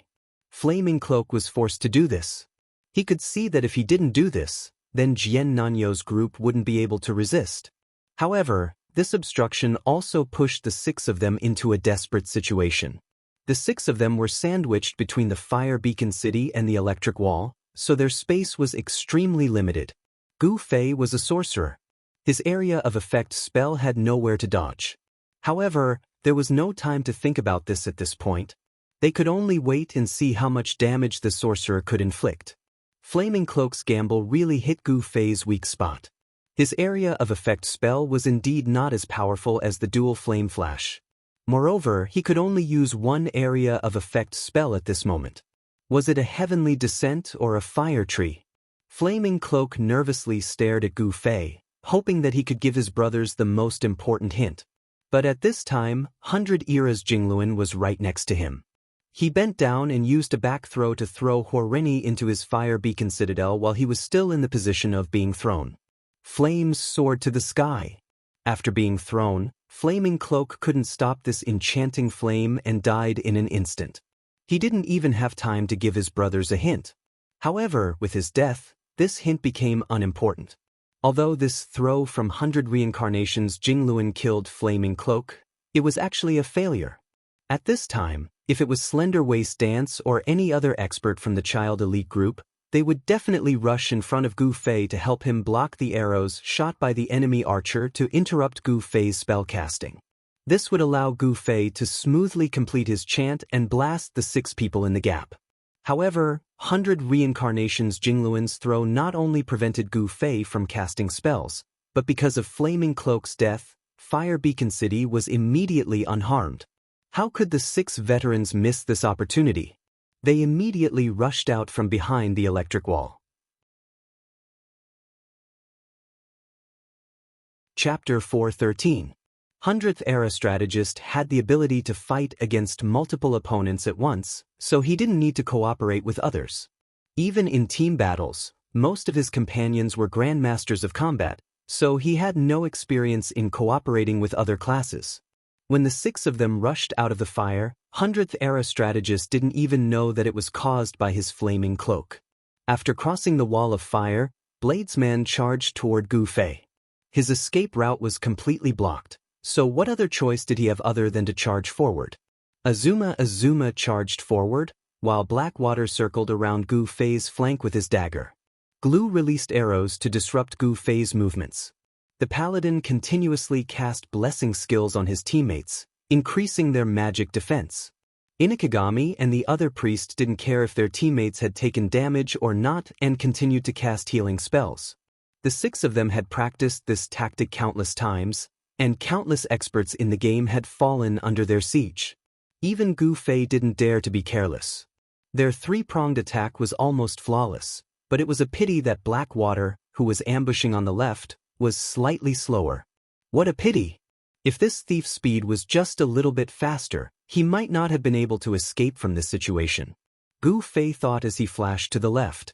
At almost the same time, Bladesman stopped in his tracks and cancelled charge. He extended the shield in his left hand and smashed it toward Gu Fei's face. At the same time, he slashed with the sword in his right hand, and black water arrived on the left. He couldn't use backstab, so he could only use a normal attack. It was still a pincer attack. But to Gu Fei, it wasn't difficult to resolve. His opponent's attack was higher, so he just had to lower his body and use dual flame flash. As Gu Fei was calculating, he suddenly heard 100th Era strategist shout, "An arrow is coming." When Gu Fei heard this, he was immediately startled. He quickly turned his body to the side and heard a xiao sound. An arrow flew under Jian Nan's shield and barely grazed the corner of Gu Fei's clothes. So sneaky. Gu Fei broke out in a cold sweat. He didn't expect that the loophole in the previous three-way pincer attack was actually rehearsed into a trap by these guys. After he stepped into this position, Jian Nan immediately followed up and hit his face with his shield. This was actually to block Gu Fei's sight. Blackwater and Jian Nan were not the main killers of this attack. The real killer move came from Glue. These two guys in close combat just came up to divert attention and cover.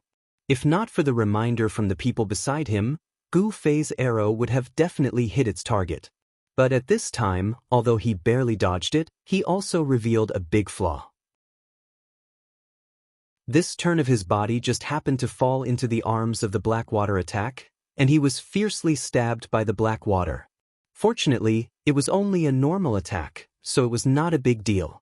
When Gu Fei saw Jian Nan raising his shield to block his face, he knew that it was not wise to continue entangling like this. He quickly retreated a few steps. His field of vision was wide open, and Gu Fei saw that Bai Yan Jingluan had already rushed to Glue to solve this threat. But Bai Yan Jingluan was very tactically cooperative. The knight desperately tried to stop him. Although he was thrown out by Bai Yan Jingluan after a few punches and kicks, at least he had the intention. If it weren't for the two abnormal kung fu combinations, Jian Nan Yu and the others would not have lost at all. After Bai Yan Jingluan threw away the knight, he went to deal with Glue. Of course, Glue was not stupid enough to fight with Bai Yan Jingluan. He still had an advantage over Bai Yan Jingluan in terms of running away, so he immediately turned around and ran away. It was also at this time that Gu Fei's electric wall disappeared, and Glue had the space to sprint. But his brother was still fighting, so he obviously could not run away. But he thought that if he could lure Bai Yan Jingluan away, the remaining people on his side could besiege Gu Fei. It might be a good opportunity, so he turned around and shot arrows to provoke Bai Yan Jingluan while running. Unfortunately, Yan Jingluan was determined. He only wanted to kill Jian Nanyu and make money, so he didn't care about the Glue at all. More importantly, the Glue's attack was not a threat to him, so he just twisted his body and dodged it. On the other hand, Gu Fei was not at a disadvantage at all, but he only had enough magic power for one double flame flash, so he did not want to waste the good opportunity that he was looking for. Bai Yan Jingluan turned around to help, and Inakamu and the other priests tried their best to stop him, but they were easily knocked down by Bai Yan Jingluan with one punch and one kick. That priest was so persistent. Even when he was on the ground, he still refused to give up. He nimbly extended his arms to grab Bai Yan Jingluan's calf, and shouted at Glue, "Shoot!" This method was considered one of the more controversial PK methods in the game.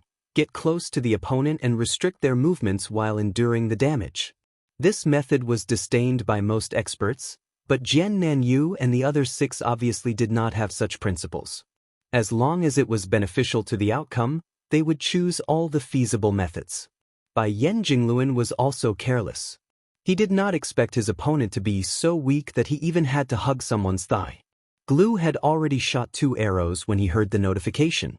His sniping skill was temporarily on cooldown, so he used 2 consecutive arrows. The priest was also unforgiving.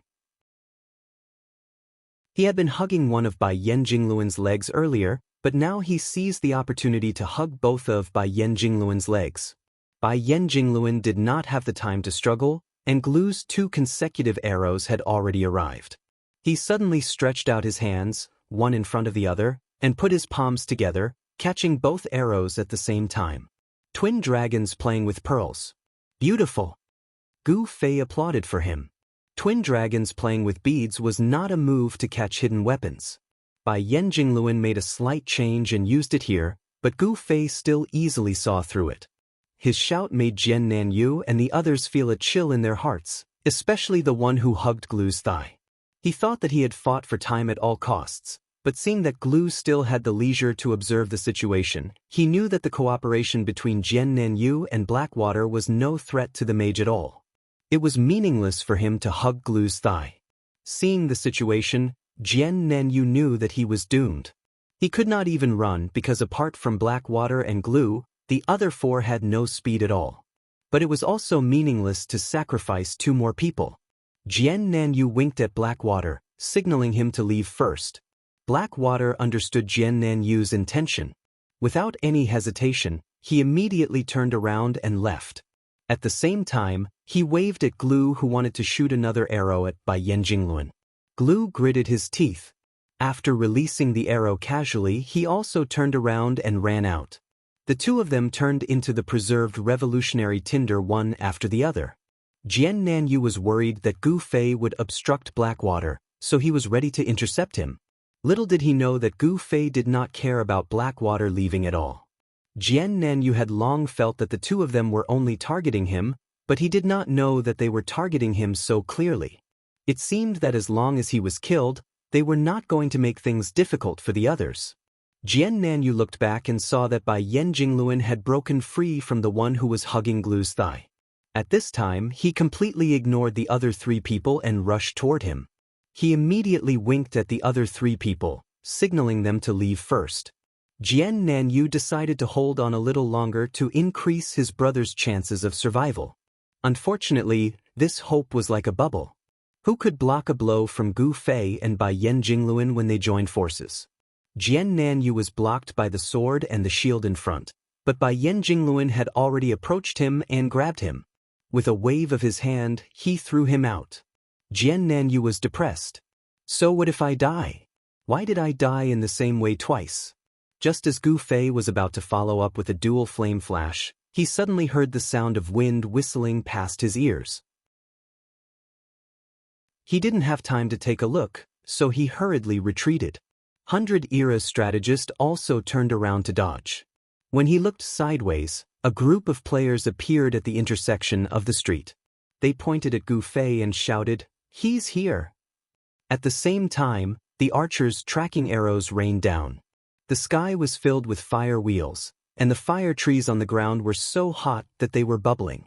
While Gu Fei swung his sword to block the arrows, he ran to dodge the magic that was about to appear. Bai Yan Jingluan did the same, but he was more elegant than Gu Fei. He jumped on the wall beside him and flew up to the roof with another swallow slash. Jian Nanyu also put the shield on his head to dodge, but he was cursing in his heart, "These guys are really ruthless." He recognized these people. He had hoped to increase Gu Fei's PK value in the warrior camp, but these guys were not rash. They did not act rashly after recognizing the powerful combination of Gu Fei and Bai Yan Jingluan. Instead, they officially attacked after they gathered their people. Finally, they found Gu Fei at this critical moment. Their appearance could be considered to have saved Jian Nanyu's life, but he did not feel the slightest bit grateful. These guys threw AoE spells at this area without any scruples, completely ignoring Jian Nanyu's existence. If they all exploded, not only would Gu Fei be finished, but Jian Nanyu would also be finished. The knight and the two priests were about to leave, but this sudden change caused them to stop in their tracks. They hurriedly came to Jian Nanyu's aid. The knight's holy heal and the priest's recovery all landed on Jian Nanyu's body without any hesitation. Jian Nanyu's movements were slow, but with the support of his companions, he stepped out of the sea of fire with the shield on his head. Before he could catch his breath, the flames beside him arrived again. How could Gu Fei be willing to let him go so easily? Just like him, he flashed in this direction. At this moment he leaped and had already flashed valiantly with double flame flash. Jian Nanyu subconsciously swung his shield to block. If it were any other time, Gu Fei would have a follow-up move. He would use the shield to cut Jian Nanyu's body before activating the spell. However, he did not have the time to do so at this moment. The enemies at the end of the street continued to attack as they approached. All of them were aimed at Gu Fei. Gu Fei wasn't willing to sacrifice himself for the sake of Wandering Swordsman. Thus, when his sword slashed at Wandering Swordsman's shield, he shouted, "Dodge," and activated the spell. Seeing Jian Nanyu step out of the sea of fire, Gu Fei also hoped that Jian Nanyu would not be able to withstand his attack. However, his wish did not come true. Jian Nanyu's 3 brothers were not fake. They used recovery spells to keep Jian Nanyu in high spirits. At this moment, he blocked Gu Fei's attack with his shield and continued to move forward. Gu Fei, on the other hand, was entangled by another wave of arrows and spells. 100 eras! Gu Fei shouted. At this moment, he really did not have the time to deal with Jian Nanyu. He could only do it himself. However, 100 eras statecraft was obviously not able to deal with such a big scene. At this moment, he was standing on the roof safe and sound.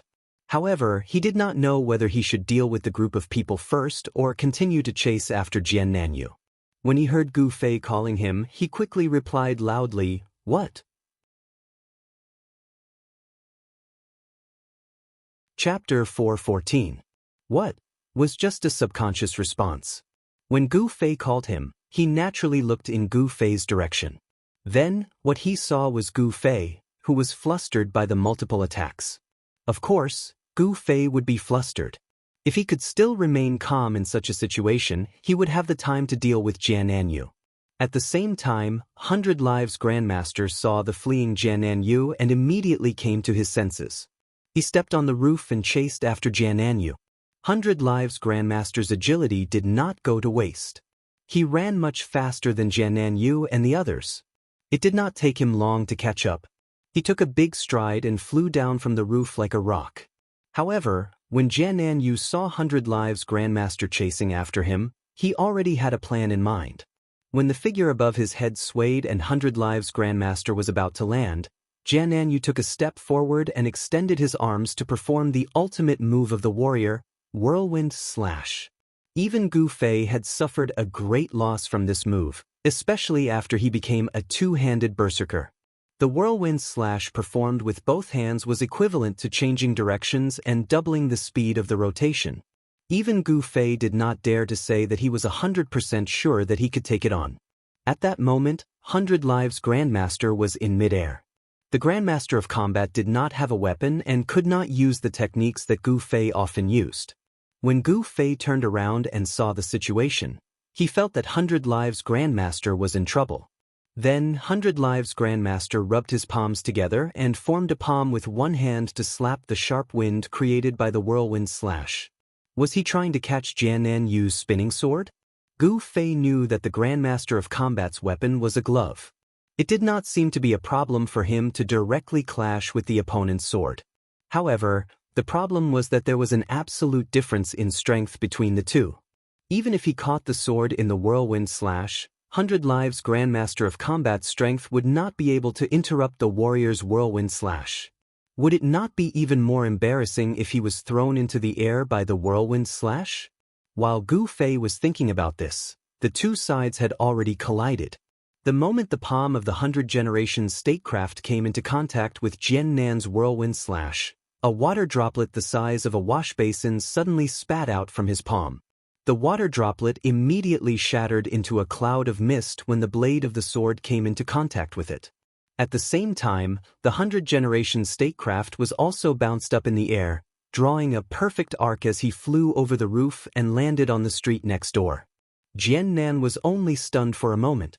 This was not a good time to think.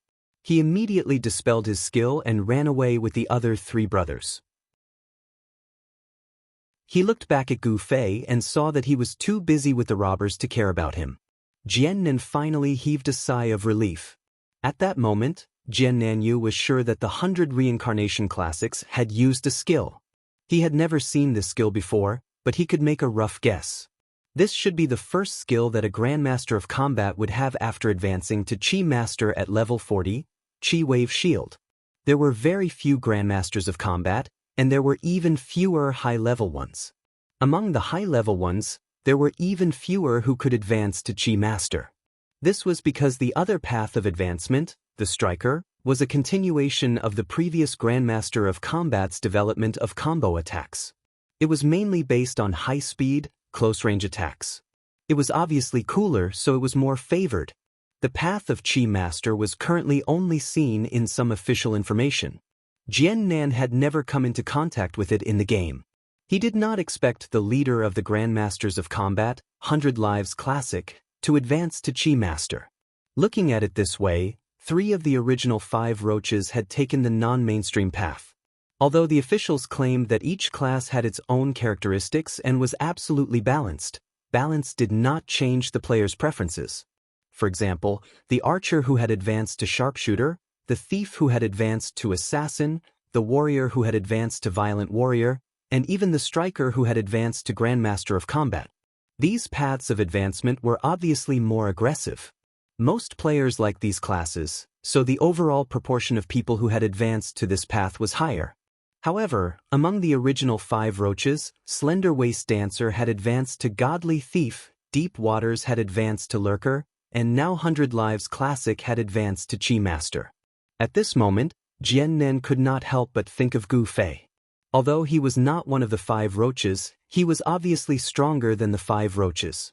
He was also a lightning mage, which was relatively rare among mages. Indeed, a bunch of non-mainstream. Jian Nan cursed bitterly as he ran. At this moment he was finally free. He immediately messaged Flaming Coat, who had died earlier, and Blackwater and Glue, who had escaped earlier. Although he was embarrassed by the 2 of them, it was still a good thing that he had only sacrificed 1 person in the end. Flaming Coat, how are you doing? Jian Nan asked Flaming Coat. Although the battle was complicated, it had only lasted for 2 to 3 minutes. At this moment, Flaming Coat had just revived in the Mage Academy. He glanced at the situation and replied, "I'm at the Mage Academy. There are indeed people here, but not many. I walked out of the revival point, and no one noticed me." "Then you should go alone. We'll meet at XXX outside the city." Jian Nan replied to Flaming Coat and turned his gaze to his 5 companions. "Let's split up too." "Split up?" Dao Xiangmu was shocked. He was only a cleric. How could he protect himself if he went alone? Jian Nan nodded. "Fuck, I should have thought of this earlier. If we move together, we'll attract too much attention. That's why we're so easily noticed. If we go alone, we'll be less of a target, and it'll be easier for us to escape." The 5 of them were enlightened. Actually, it was impossible for the enemy to recognize each and every one of them. It was just too eye-catching if they gathered together. "Let's split up and find a way. We'll meet at XXX outside the city," Jian Nan said. The 5 of them nodded. "You too be careful." Jian Nan gave his last warning to Dao Xiangmu and the other cleric. Clearly, with their identities and abilities, they needed to bear a greater risk. Splitting up would be the most stressful for them. However, the 2 of them did not have any objections. Jian Nanyo's group of 7 was also very loyal to each other. However, they never thought that there was a need to live and die together. The greatest benefit or the smallest loss was what they valued. "You be careful too." The 2 clerics gave Jian Nan the same warning. The risk Jian Nan had to bear was actually not lower than the 2 of them. He was facing the 2 strongest people they had ever seen in the game. After saying goodbye to each other, they each found their own way and set off. At this moment, on Linshui City's 14th Street, Gu Fei's battle had yet to end. Jian Nan's group successfully escaped. The 100 Lives strategist was thrown to another street. It was unknown whether he was dead or alive. Gu Fei didn't have much magic power left.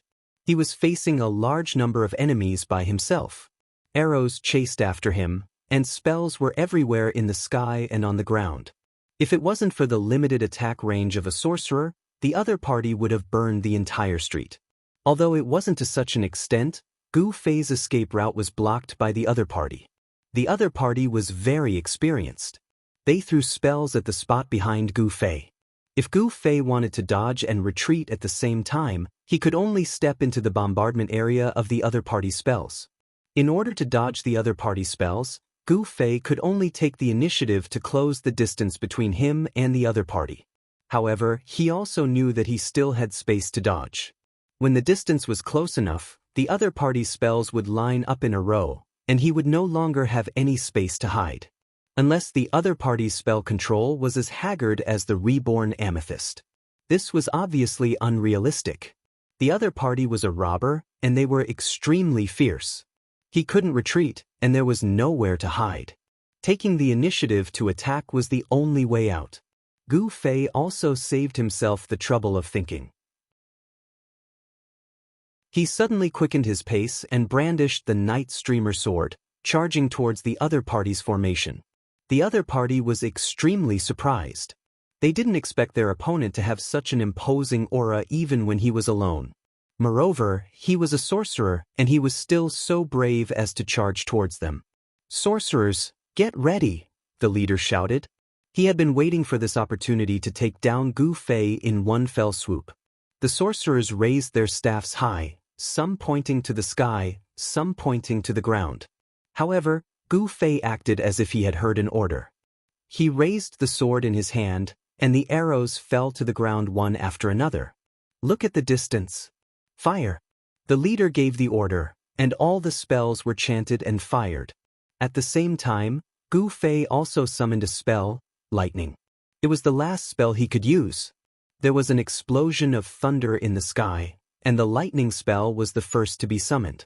A blue light flashed, and a sorcerer in the opposite formation raised his staff high. It looked like he was summoning lightning himself. The sorcerer was dumbstruck by the lightning, but he didn't die. Gu Fei was also very surprised, but then he remembered that he was wearing the flaming robe and not the dark robe. At this time, the other sorcerers had already successfully released their spells. The streets and the sky were filled with fire, and only the place that the kid pointed at had a blue sky. And Gu Fei appeared under this blue sky. Although he still had the 1,000 layers flames of the cinder tree under his feet, ordinary sorcerers didn't have the attack power to instantly kill Gu Fei, and even if they did, they might not be able to instantly kill him. Gu Fei had the Windchaser's protection hanging around his neck. Just this equipment alone made his HP twice that of an ordinary sorcerer.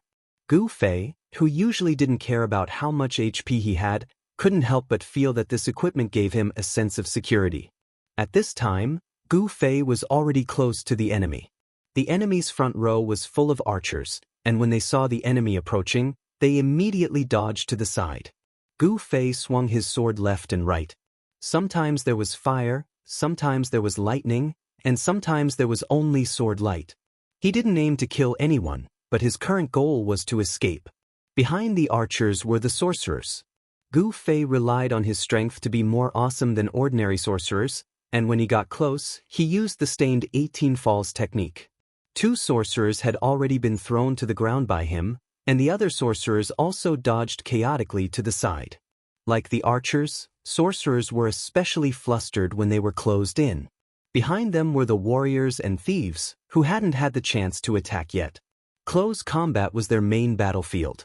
Gu Fei also knew that the difficult breakout had only just begun.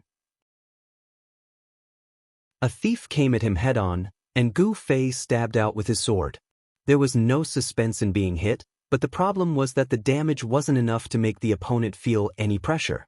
Looking at the heavily armored warriors behind him, Gu Fei felt that it would be quite difficult to break through this barrier in this narrow street.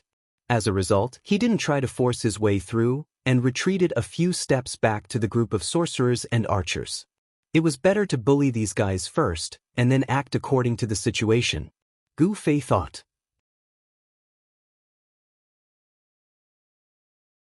Chapter 4:15. The robbers were very depressed. They didn't expect the situation to turn out this way. Those who hadn't fought with Gu Fei face to face wouldn't understand how terrifying his skills were. Most people thought that he was a mage who could instantly kill a lot of people. Judging him like that was too insulting to Gu Fei. For example, a sorcerer without mana was able to cause chaos in a group of people. This was something that had never happened before. Gu Fei shuttled through the group of mages and archers and bullied them. He kept a distance of half a meter from them from time to time. This tactic was a bit despicable. Some of the enemy archers had already run away, but when they turned back to shoot, Gu Fei would dodge and the arrow would hit his own people. Gu Fei used homing arrow. This skill had a long cooldown and could only be used after a long time. At first, Gu Fei was more ruthless. He even killed a mage with continuous attacks, but he soon found that these mages were actually very good human shields. Normal mages didn't have high agility, so Gu Fei could easily wander around them. So although the warriors and thieves squeezed over, they couldn't find a good opportunity to attack. A thief wanted to get behind Gu Fei. There was always a mage behind Gu Fei. A warrior wanted to use charge or whirlwind. Someone used it, but the result was the same as an archer's arrow. Gu Fei dodged and his own people were sent flying. Spread out, mages, spread out. The enemy leader roared in exasperation. But in this narrow street with walls on both sides, where could they spread out to? Gu Fei had long since seen this point and took advantage of the terrain to the extreme. But even so, under the cover of the warriors and thieves, the mages gradually moved to the back. These melee classes had been playing hide and seek with Gu Fei for a long time and had long been suppressed. Now that they could finally fight, they roared and rushed towards Gu Fei. But at this time, Gu Fei turned around and ran. There were archers in front, but when they saw Gu Fei running towards them, they were all at a loss and didn't dare to shoot. But because Gu Fei was not an ordinary person, they had already discovered that he could almost dodge the arrows they released. Previously, it was fine if the arrows missed, but now, behind Gu Fei were their own brothers. When Gu Fei dodged, all the arrows hit their own people. At the end of the day, the robbers did not have enough manpower. There were only a dozen or so archers and mages. If there were dozens of them, Gu Fei would have been burned to ashes by the mages or shot into a hornet's nest by the archers. Stop them, stop them. The gang leader roared angrily when he saw how useless his archers were. When the archer saw that his boss had spoken, he thought that even if he shot his own people, his boss would take responsibility, so he immediately shot boldly. As a result, Gu Fei either dodged or pushed them away. In any case, not a single one of them hit him. The bandits chasing behind him kept yelling and cursing. Stop arguing. The gang leader realized that he seemed to have made a small mistake in his command, and he was very unhappy. Hold on to that guy. The boss felt that telling the archers to stop them was simply nonsense, so he simply said it more clearly. The street was only so wide. If the archers lined up in a row, it would not be a problem for them to hold on to Gu Fei. As soon as the shout came out, Gu Fei's heart also tightened. He hurriedly adjusted his footsteps and leaned against the wall. The other side did not understand Gu Fei's intentions, but when Gu Fei ran close to the wall, some of the archers who were diagonally facing him boldly released their arrows. There was a wall behind them, so they were not afraid of accidental injuries. However, just as Gu Fei was about to come into contact with the archers, the two coming at him had already stretched out their arms, and Gu Fei suddenly stepped on the wall on one side. Gu Fei's strength level wasn't high enough to support him to the roof, but it was enough to support him to jump a little higher than where he stood. Then, with one hand on the wall and the other on the archer's shoulder, Gu Fei leaped over the wall. The archers screamed and turned around, but Gu Fei had already landed on the ground and ran another 3 meters away. Now that there was no one on their side in front, the archers hurriedly began to draw their bows and shoot without restraint. The boss was so angry that he desperately summoned the mage. But did Gu Fei's previous preparations all go to waste? At this time, the mage had already switched to the back of the line, and suddenly had to switch to the front. After a moment of chaos, Gu Fei had already run a distance away, and the mage could no longer use spells to perfectly pave the way for Gu Fei to sprint forward.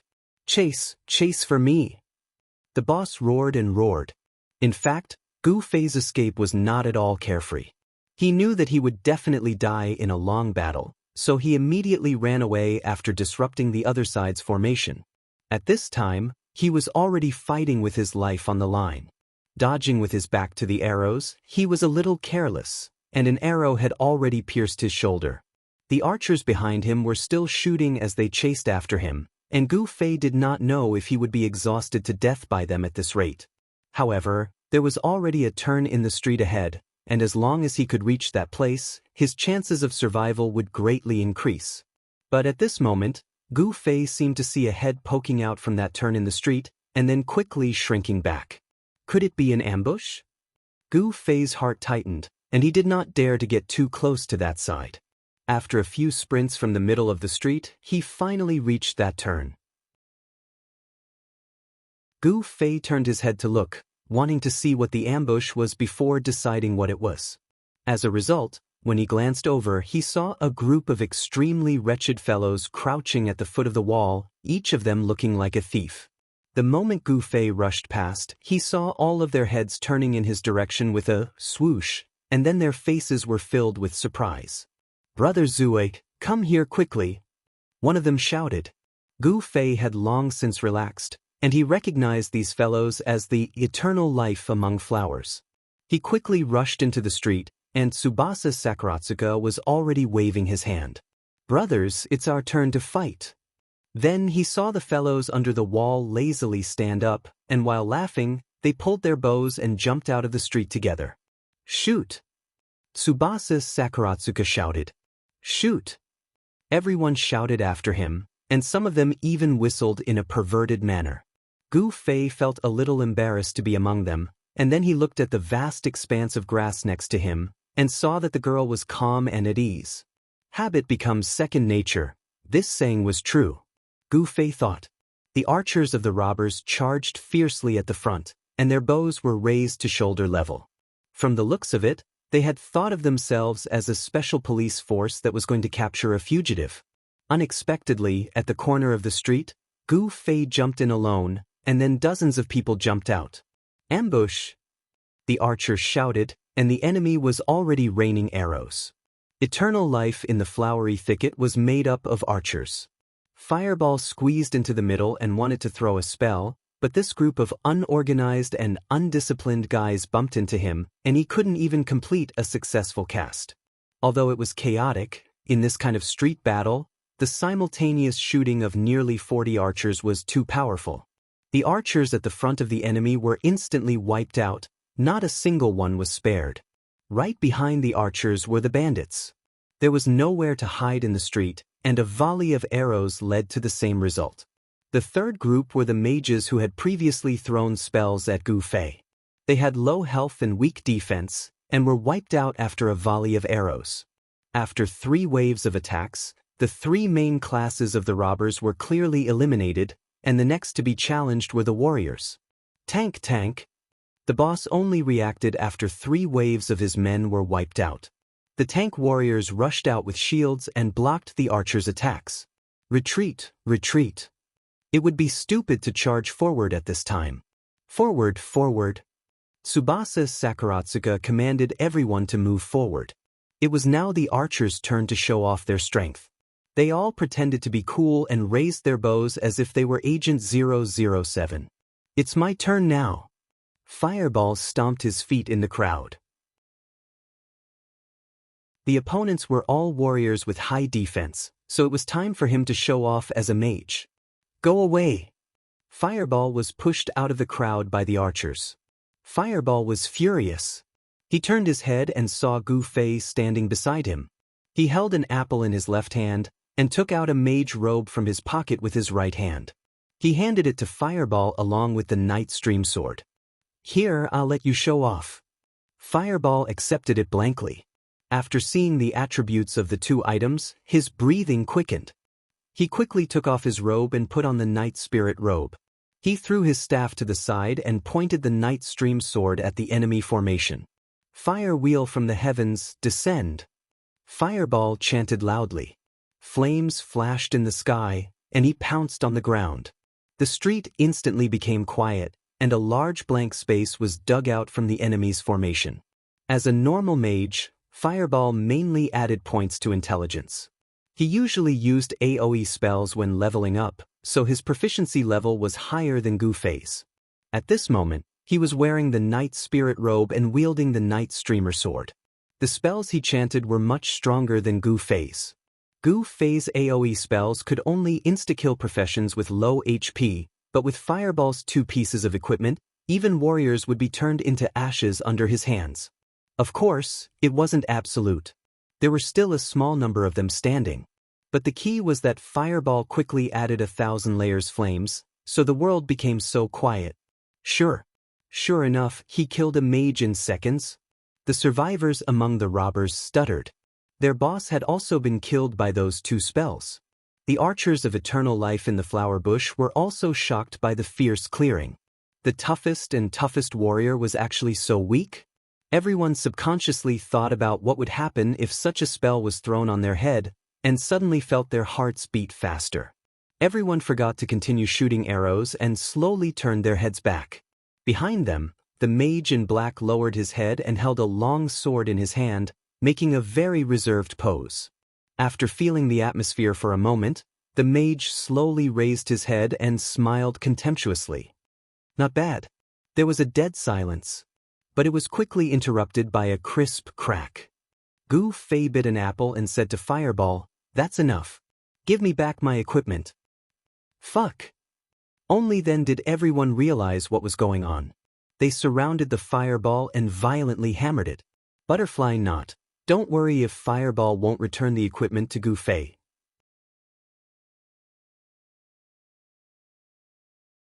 Chapter 416. The Dark Knight Flowing Light Sword and the Dark Knight Spiritual Robe were returned to Gu Fei amidst the crowd scolding. Everyone couldn't bear to see Fireball being so impressive. If he was so cool and all the girls were taken by him, then what were they supposed to do? Although there was no other woman here other than the vast expanse of grass, these wretched guys were born to pick up girls. There were no girls on the street, but there were girls in their hearts. The remaining members of the robbers were ignored at this time. They didn't dare to have any other thoughts, so they quickly turned around and ran for their lives. However, as soon as they got out of the street, they started screaming. Gu Fei and the others looked over and saw people flying from the remnants of the robbers. Not long after, the crowd was torn apart, and a Grandmaster of Combat was waving his fists and legs in the middle. Those guys couldn't care less about unity at this time. They each chose a direction and ran for their lives. 100th Era Jingluan didn't chase after them. He looked over at the street and walked over. "We're on the same side." Gu Fei saw that a few people seemed to have the intention to shoot arrows, so he quickly shouted. Everyone put down their bows and looked at 100th Era Jingluan running over. He asked Gu Fei, "Where's Jian Nanyu?" "He ran away." Gu Fei was helpless. "Hurry up and chase after him," 100th Era Jingluan said. "I don't know where he went," Gu Fei said as he looked at the immortals in the bushes. He didn't know if they had any information. "I didn't see him." Everyone shook their heads. They also received the final information from their brothers and rushed here. However, they left a bit later than Jian Nanyu and the others, so they didn't bump into them. It wasn't easy to find people in such an unfamiliar place. They were lucky to bump into Jian Nanyu the first time. Now that Jian Nanyu was nowhere to be found, Gu Fei felt helpless. On the other hand, Sakurazuka Tsukuzi and his gang of brothers, who usually had the indomitable spirit of pestering girls, did not have any impatience towards this at all. Gu Fei didn't want to trouble them anymore, but they had already waved their arms and said, "Brothers, let's go. We're going to find them." "How are you?" Gu Fei asked the Encyclopedia of Wisdom. Of course, he was referring to the fact that he had been thrown to another street. "I'm fine." Encyclopedic Classic said, "It's just that the wall over there is a little high." It was a little embarrassing. Centurion was thrown to the next street by the whirlwind slash, but he was not injured. He wanted to come back and continue the chase, but he did not expect that the buildings on both sides of the street were of different heights. One side was a bungalow, while the other side was a small loft. No matter how skilled the 100 Lives strategist was, he could not run to such a height. Helpless, he could only take a detour like a commoner. Jian Nanyu was let go, but he managed to stop the remaining members of the robbers. It could be considered as him venting his anger a little. While the two were talking, the people from the Immortal Society had already left to look for Fireball. Only Fireball was still rubbing against Gu Fei. "Brother Zue, where did you get those 2 items?" Of course, Gu Fei would not hide anything. In fact, they were just strolling around. It was very easy. As the 3 of them strolled around, Gu Fei told Fireball the details of the quest chain from beginning to end. Quest chain. Fireball was a little frustrated. It was officially announced that the quest chain was made up of several random quests, and the probability of 2 identical quest chains happening was extremely low. Obviously, Fireball could not do anything about it. So, Gu Fei turned around and asked Fireball, "How many PK points do you have?" Fireball glanced at it and was shocked by himself. 18. How could he, Fireball, be able to do that? He never dreamed that he would have such close contact with PK points. Gu Fei patted him on the shoulder. "Take care. Brother Zue, you're messing with me again." Fireball wanted to cry but had no tears. At this moment, he was very regretful that he had played that cool back then. With 18 PK points, it would naturally take 36 hours to clear it. PK quest? Fireball was not a top player, so he did not have the guts to do that. Ask for help from his guild brothers? Those perverted men were hitting him when he was down. He should have asked them for help. After some deliberation, Fireball could only look at Gu Fei pitifully. Of course, Gu Fei was not that disloyal. He patted the terrified Fireball and said, "When this is over, I'll clear it for you." Fireball was naturally very touched. He could not help but move closer to Gu Fei. "Then I'll follow you for now?"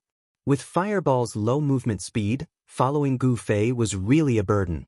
However, Gu Fei also knew that it was very dangerous to have 18 PK points. Letting Fireball follow him could also protect him. Moreover, there was still no news from Jian Nanyu.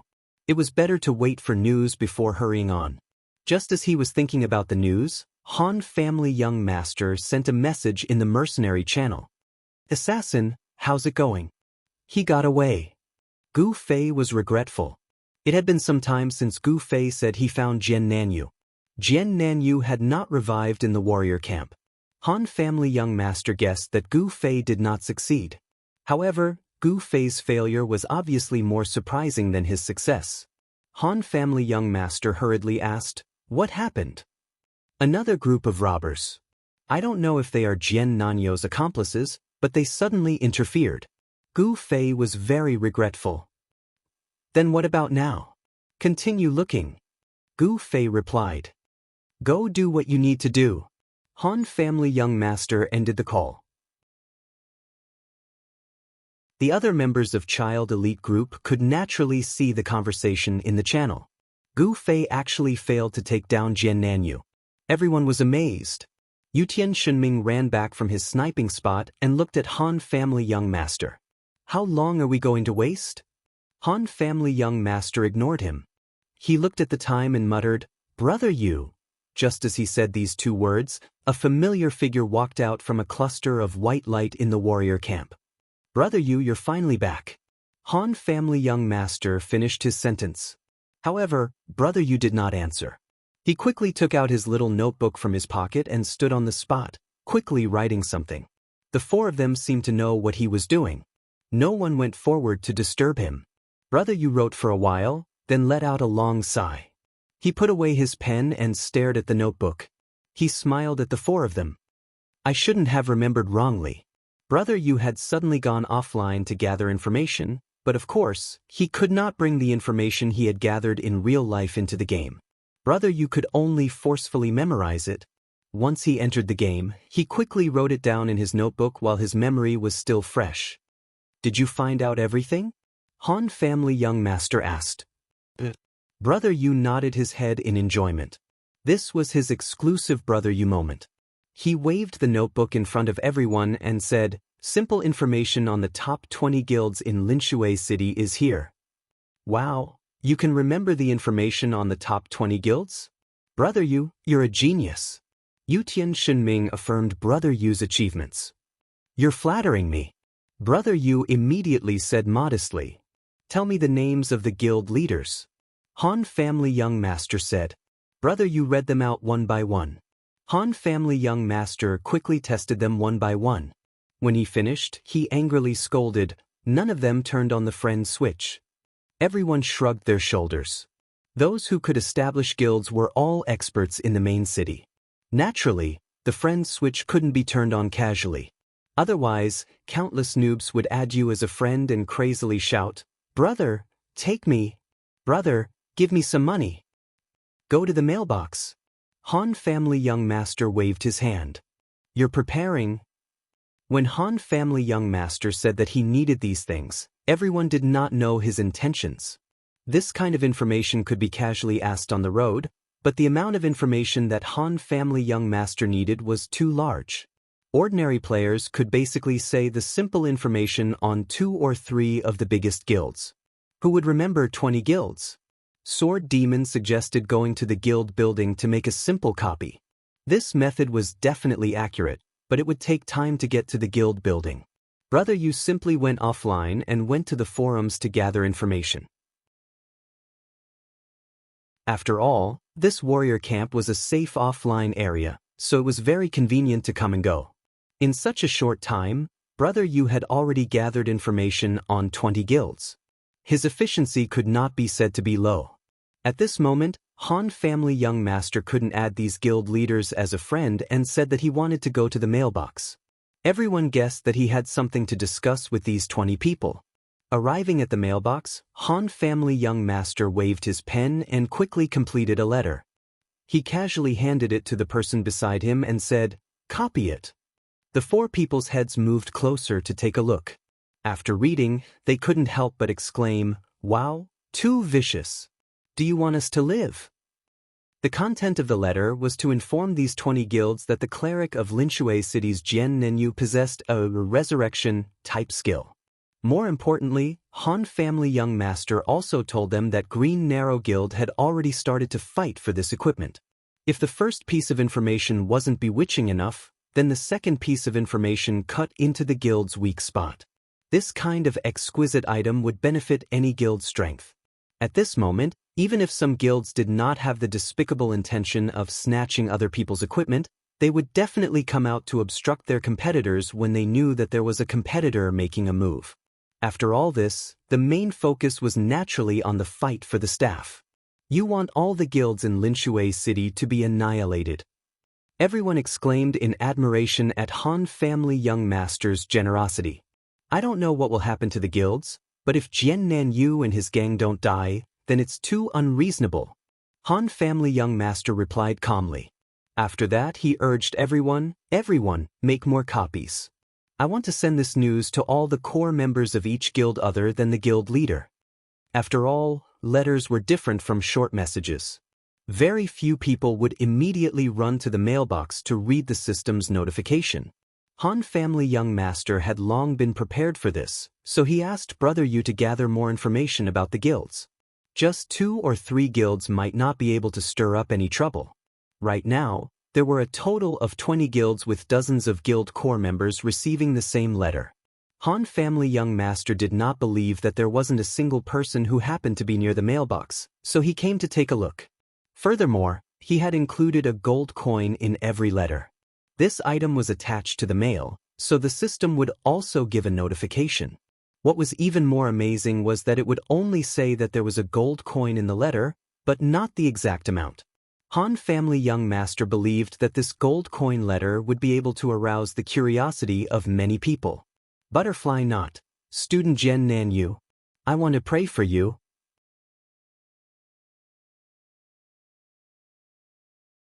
Chapter 417. What are we going to do now? Yutian Shenming asked after seeing that the Han Family Young Master had finished sending the letter. Watch the show. Han Family Young Master said. As soon as he finished speaking, a player hurriedly walked out of a system shop and arrived next to the mailbox. After the 6 gave way to him, he opened the mailbox and took out a letter. He fumbled around inside the mailbox, but didn't find anything. He then tore open the letter and a gold coin immediately rolled out. The player was stunned for a moment before cursing, "Fuck." He picked up the gold coin from the ground and took out the letter. The 5 of them looked at each other and thought, what a coincidence. I got to see a live broadcast of someone receiving this letter. The player opened the letter and glanced at it. His expression immediately changed and he hurriedly ran back to the shop he just came out from. Not long after, he walked out with the other 2. The letter was currently in the hands of the other 2. The 2 of them stared at it intently with just a few sentences. Who sent it? The 2 of them asked the person who had received the letter. I don't know. It was sent anonymously. Letters could be sent anonymously in the game. However, this also meant that they wouldn't be able to receive a reply from the other party. The reply would definitely need to be filled in with the player's ID before it would be delivered. Let's notify the guild leader. But the recipient stood still and sent the message. Not long after, he said in surprise, the guild leader said that he also received a letter with a gold coin. Could it be the same as mine? Who could it be? I don't know. Let's first find some people to pay attention to Green Narrow Guild's movements. The three of them said as they left. How many people are in the city? The last thing the five of them heard was this sentence. Han family young master was startled after hearing this sentence. He then said, I forgot something. What is it? Everyone looked at him. Linshui City is a godforsaken place. It's not easy to gather people. Those who go out to train can only come back when there's a ship. Even if we spread the news to the other guilds, they won't be able to gather many people in a short period of time. Han family young master said. At least a little. Yutian Shinming said. A lot less, said Brother Yu. A player's main lifestyle was to grind for levels and loot. The leveling areas were the main areas of activity. There weren't many players in the city. That brat Jian Nanyu, he didn't choose such a main city on purpose, did he? Han family young master said. No, he was born here, said Brother Yu. He and Jian Nanyu were old acquaintances and had added each other as friends long ago. Oh, then he's lucky. Han family young master said. What about us now? Yutian Shinming asked the same question he had asked before. I'm just taking a stroll around the city. I'm here to check up on the guild's operations in Waterside City. Han family young master said. Jianan Yu and the others split up and went back and forth in the city. Their style of doing things was very similar. After changing into a new set of equipment, they would walk on the street with their heads down, not coming into contact with anyone. Splitting up was indeed an effective plan. Finding a person in such a large main city was easier said than done. Thinking back to the time when Upstream and Unchung Matsu were struggling to find Gu Fei, one could imagine how difficult this task was. The reason they had been discovered so quickly was because the seven of them were too big of a target. Yu Jiannan regretted not splitting up immediately. Fortunately, they did not suffer too great of a loss. In the end, only Horani was sacrificed. However, he didn't know how the video mage was doing. Jiannenyu was still worried for Gu Fei. In that situation, a normal player would have thought that Gu Fei wouldn't have been able to escape. Jiannenyu was quite regretful that he didn't get to eat this fat sheep, but fell into someone else's pocket. I hope he doesn't drop anything when he dies. Jiannenyu prayed for Gu Fei like this. He didn't know how Gu Fei would feel if he found out. Jiannenyu had a safe journey and arrived at the east gate of Waterside City. This wasn't the closest gate to their rendezvous point, but he didn't have the time to care about the distance. Naturally, he would take the safest route. Soon, he was close to the gate. Jiannenyu was cautious and didn't move forward rashly. He glanced at the gate and couldn't help but complain in his heart. There were already people from Green Narrow Guild guarding the gate. They were carefully observing the players entering and exiting the city. If he wanted to sneak out, Jiannenyu didn't know if they recognized him. It would be fine if they didn't, but if they recognized him, they definitely wouldn't let him pass so easily. Jiannenyu, who was considered a resourceful person, couldn't think of a way. He contacted his other guild members and found out that they were all at the gate. However, apart from Blackwater, they were all stuck here. Blackwater was the only one who swaggered out of the city after entering stealth. Which gate are you guys at? Jiannenyu asked everyone. I'm at the south gate. I'm at the north gate. I'm at the west gate.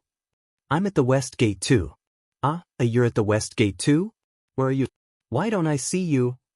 I don't see you either. From this, it could be seen that their disguise was very successful. They couldn't even find their own people, let alone other strangers. Let's find a gate to meet up with. Jiannenyu said helplessly. It's too risky to go out like this. Which gate? Let's go to Dao Xiangmu's place. Dao Xiangmu was at the west gate. Thus, the few of them began to carefully move in that direction. From time to time, the people from Green Narrow Guild would run past them in groups of 2s and 3s.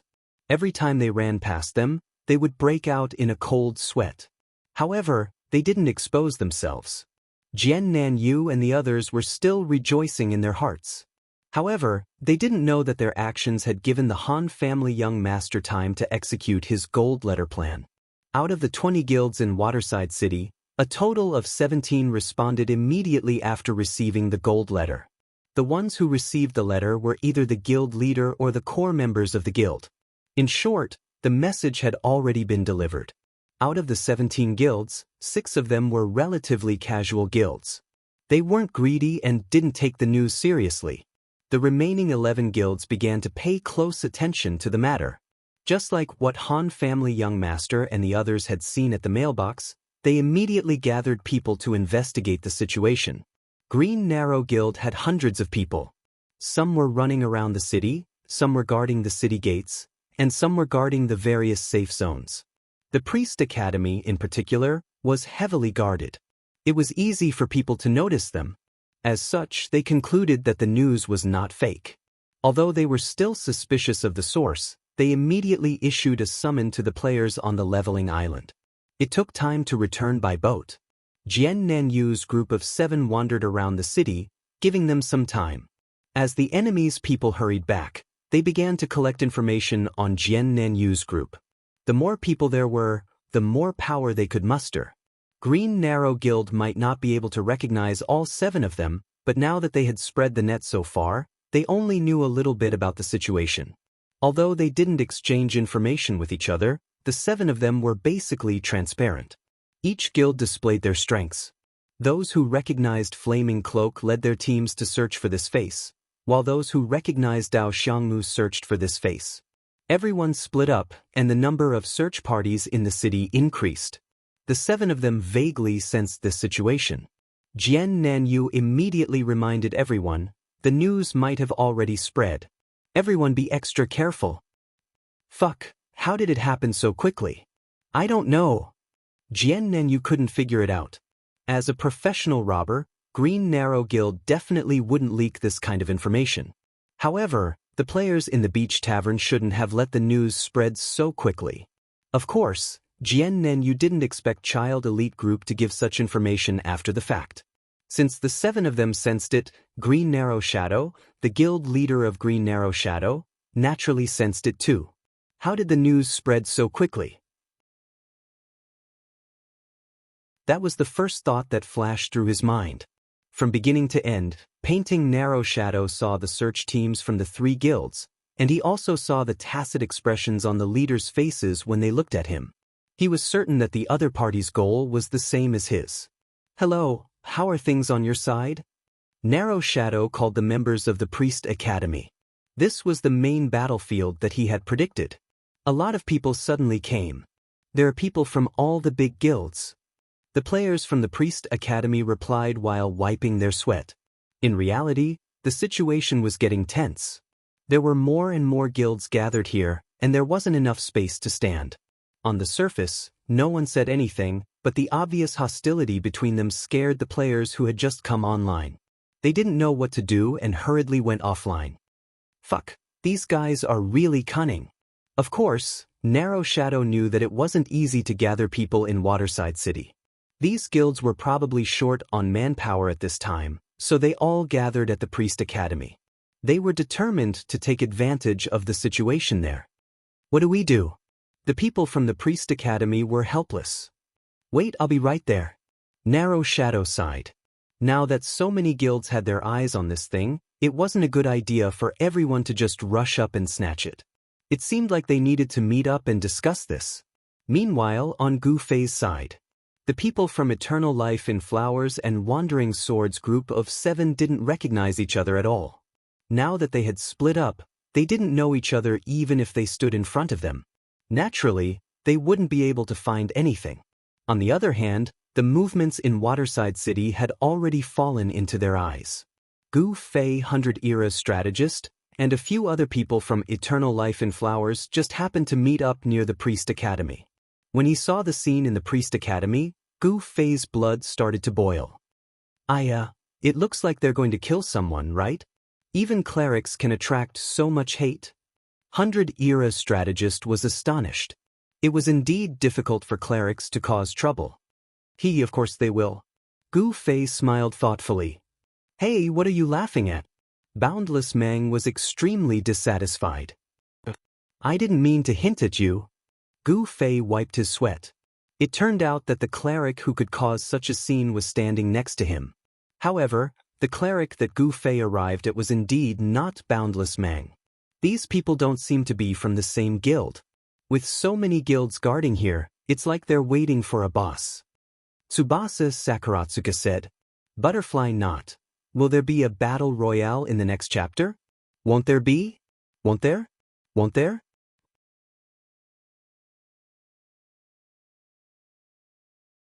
Chapter 418.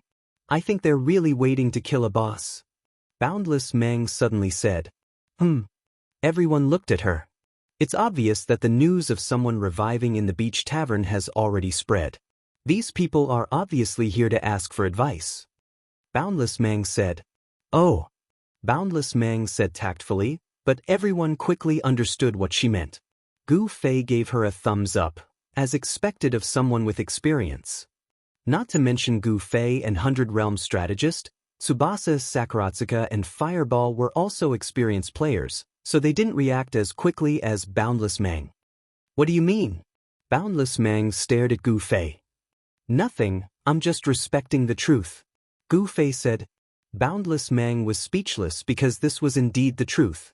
Back in Moonlit Night City, if she found a priest with a revival skill like this, she would definitely lead everyone to ask for advice.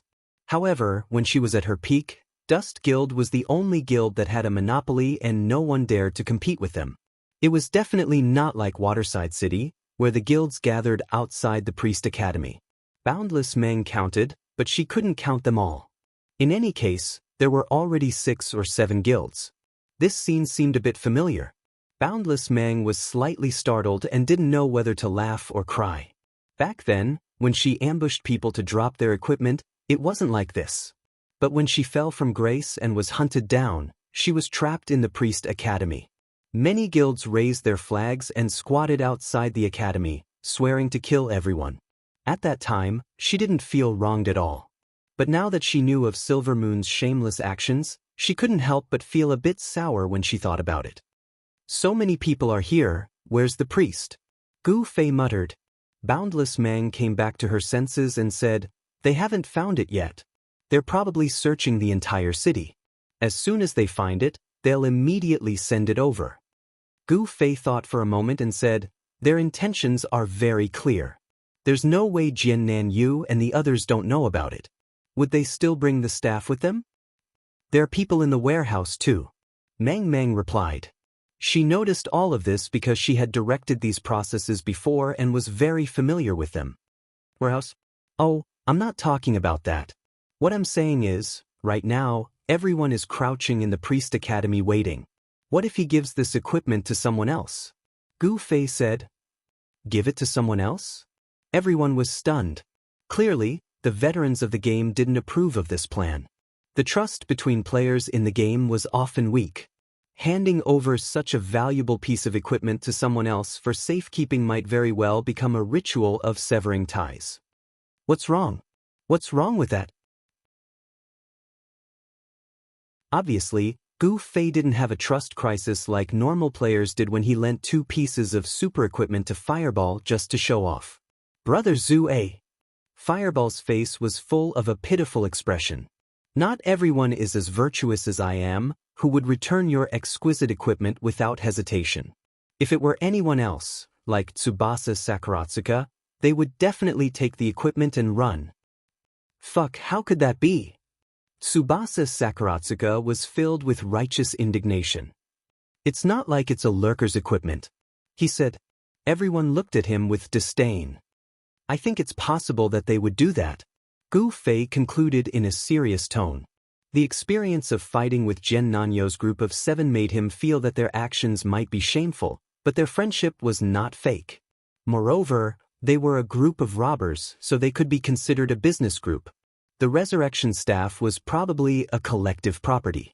It was just that a priest could use it, so it was normal for it to be transferred. After listening to Gu Fei's analysis, everyone felt that it made sense. Mang Mang added, "There are even more people looking for them now, but there's no sign of them. I think they must have split up." "Then who would the equipment be on?" Fireball asked. "A thief, I guess?" Gu Fei guessed. Everyone nodded their heads. A thief had the stealth skill, so it was undoubtedly the easiest for them to avoid being hunted down. It was the safest to place a precious item on him. A thief in stealth, that's even harder to find. Tsubasa Sakuratsuka revealed a troubled expression. They wouldn't be able to recognize him even if he wasn't in stealth, let alone now that he was invisible. "We don't have to find him. If we can predict their next move." Gu Fei said. Mang Mang glanced at the chaotic crowd outside the Priest Academy. With the current situation, it's impossible for them to stay in Waterside City. They must think of a way to leave. But Waterside City isn't a place where they can leave as they please. They must take a boat. However, it's impossible for them to take a boat at the docks because that's the territory of the big guilds. They can only use their own boat. Gu Fei said as he looked at Mang Mang. They had taken this boat together before. "It's like this." Mang said to Tsubasa Sakuratsuka. "Tell our brothers to leave the city and walk along the shore. If they find any straw huts, haystacks, don't overlook any places that can be covered. It's very likely that a boat is hidden underneath. Once you find a boat, send the coordinates over." "Okay." Tsubasa Sakuratsuka repeatedly nodded his head. "Tell everyone to be careful. Be on your guard against a thief in stealth." Gu Fei said. "Understood." Tsubasa Sakuratsuka had been listening from the side. He had long since understood the meaning behind Nye Yan's words. He immediately sent a message to his brothers, telling them to go to the shore to find a boat. A place where things can be covered? The brothers of eternal life among the flowers began to display their wretched imaginations. Won't a pair of wild mandarin ducks be revealed after we open it like this? Wow, that's a possibility. Exciting. This is too exciting. Let's go. Their morale was immediately boosted. Tsubasa Sakuratsuka happily nodded his head and said, "Our brothers have already gone." At this time, Bai Shijingluan, who had been silent all this time, nudged Gu Fei and said, "Hey, our target seems to be Jian Nanyu. It's not this resurrection skill equipment, right?" Immediately, the other three's gazes focused on Gu Fei. They thought to themselves, "So you're also greedy at the sight of wealth." However, Gu Fei's expression was calm. "Who said that my target is a skill equipment? This escape route was something that Jian Nanyu had to take. Finding the boat is equivalent to finding Jian Nanyu." "I see." Bai Shijingluan nodded. "But that skill equipment sounds very valuable. If it's convenient, let's drop it." "Robbery? That's not a good idea." Gu Fei wiped the sweat off his forehead. Robbery. This seems to be the idea that you gave me at the beginning, right?" Bai Shijingluan said. "Really?" Gu Fei thought about it and it seemed to be the case. In the beginning, he did suggest that Bai Shijingluan robbed the robbery party. Later on, it was Brother Yu and the others who analyzed that there wasn't much profit to be made from robbing the party, so this proposal was abandoned. Looking at it now, Jian Nanyu's group still had some profit to be made. If that's the case, let's rob it if it's convenient," Gu Fei decided. "If that's the case, we need to leave someone at the Thieves' Guild," Boundless Mang said. "Why don't you go there?" Gu Fei said to Bai Shijingluan. Only one of them could stay at the Thieves' Guild. This was because thieves knew how to go stealthily. Only the two of them could sense their auras. "Alright." Bai Shijingluan nodded his head cheerfully. "Then let's also go outside the city to find a boat?" Gu Fei said to the other three. Everyone nodded their heads. Afterwards, Bai Shijingluan went to the Thieves' Guild alone to set up an ambush, while Gu Fei, Fireball, and the other two headed out of Linshui City. On the way, Gu Fei sent a message to his brothers in the mercenary group. "What are you guys busy with?" "Inspecting work," Han family young master replied. The 5 of them walked around the city and occasionally saw small teams searching everywhere. They felt that their hard work wasn't in vain and were very gratified. Their group movement attracted many suspicious gazes. However, no one rashly attacked them because everyone was sure that it wasn't these 5 people. Look, there are 5 people with the right profession. Is it them? The first person to discover them would always say this. Then, the second person would come to the conclusion after a closer look. No, it should be all men. There shouldn't be any women. Oh. Everyone looked at Han family young master in relief. Of course, this was all in the dark, so the 5 elite team members didn't know about it. After walking for a while, they finally arrived at the Priest Academy. There were even more people than when Gu Fei and the others stayed there. The leader of the Green Narrow Guild, Red-Green Narrow Shadow, was also there. He was nervously discussing with the other guild leaders who had just arrived. In their eyes, Wandering Sword's group was already a plate of fat meat on the dining table. It was inevitable that they would be eaten. The problem was, with so many pairs of chopsticks, who would be able to reach them? It would be a chaotic battle, and whoever picked them up would keep it. This method couldn't be said to be unfair, but the problem was that if they really did it, the people who got close to the priest would be killed before the priest died. This wasn't something that anyone wanted to see. Since the managers were all here, everyone decided to discuss a harmonious and unified method. Seeing this group of people with the mentality that they couldn't wait for everyone else to die, yet they still wanted to sit together and discuss in a pleasant manner, Han family young master sneered.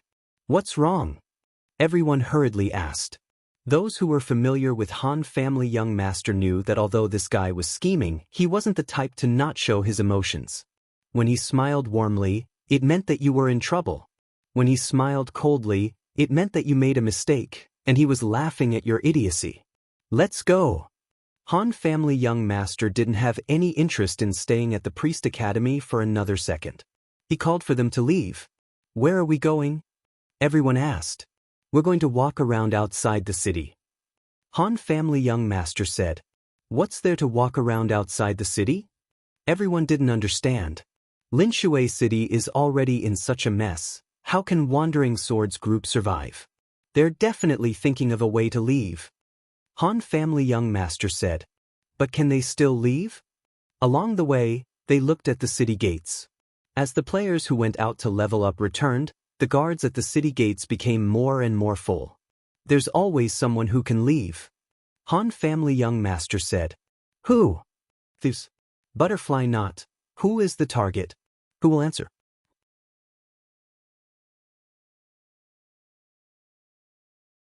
Chapter 419. Waterfront City West Gate. Finally, Jian Nanyu managed to move to this side without any mishap.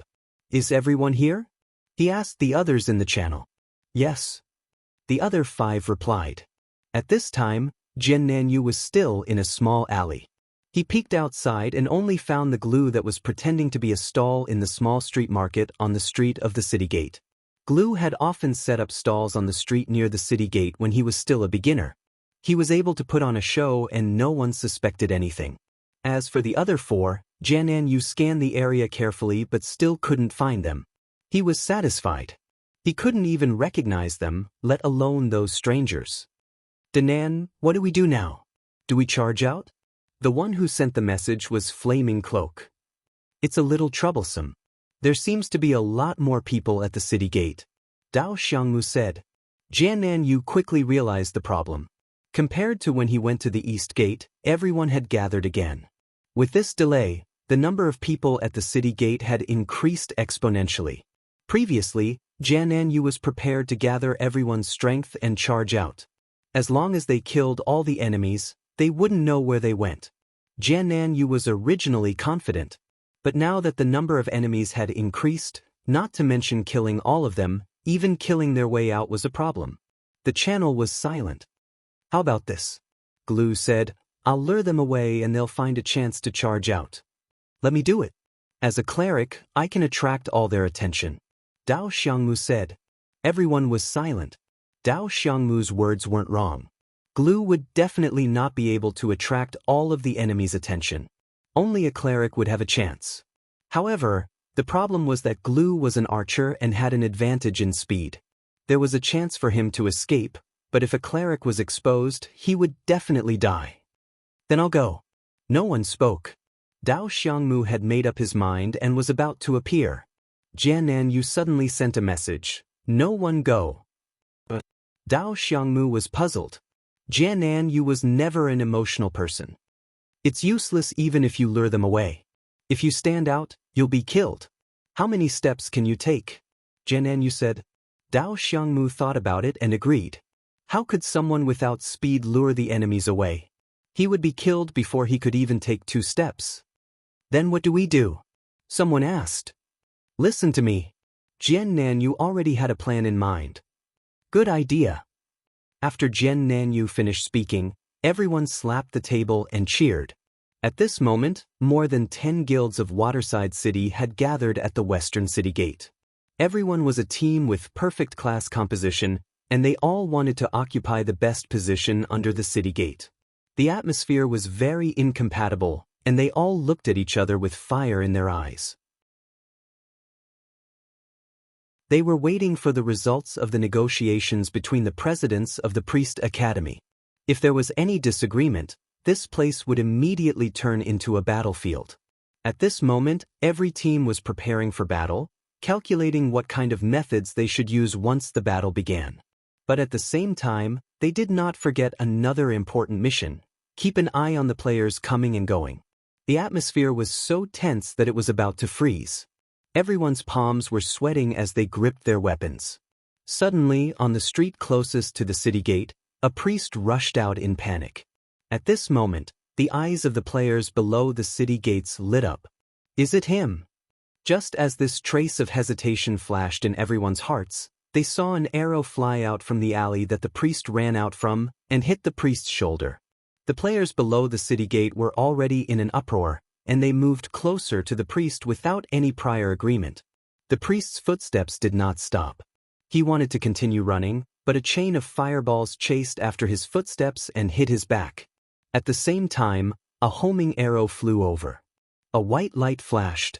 But within the circle of light, an object fell down. With a bang, the object fell to the ground. When the white light dissipated, everyone could clearly see that it was a magic staff. Almost at the same time, an archer had already rushed out from the alley. He glanced at the approaching players and hurriedly rushed towards the magic staff on the ground. But immediately after, a warrior valiantly rushed out and used charge to hit the archer's waist. The archer was sent flying with a whoosh. The warrior wanted to pick up the magic staff, but his movement was a bit too slow. The experts below the city gate had already reacted. Roaring angrily, the mage's spells and the archer's arrows flew out at the same time. With the magic staff as the center, the mages set the surroundings ablaze, while the archers fiercely shot at the warrior. How could the warrior take even half a step forward? In a panic, he retreated back into the alley. Quick, the magic staff! A shout came from who knew where. The various guilds' teams fiercely rushed forward.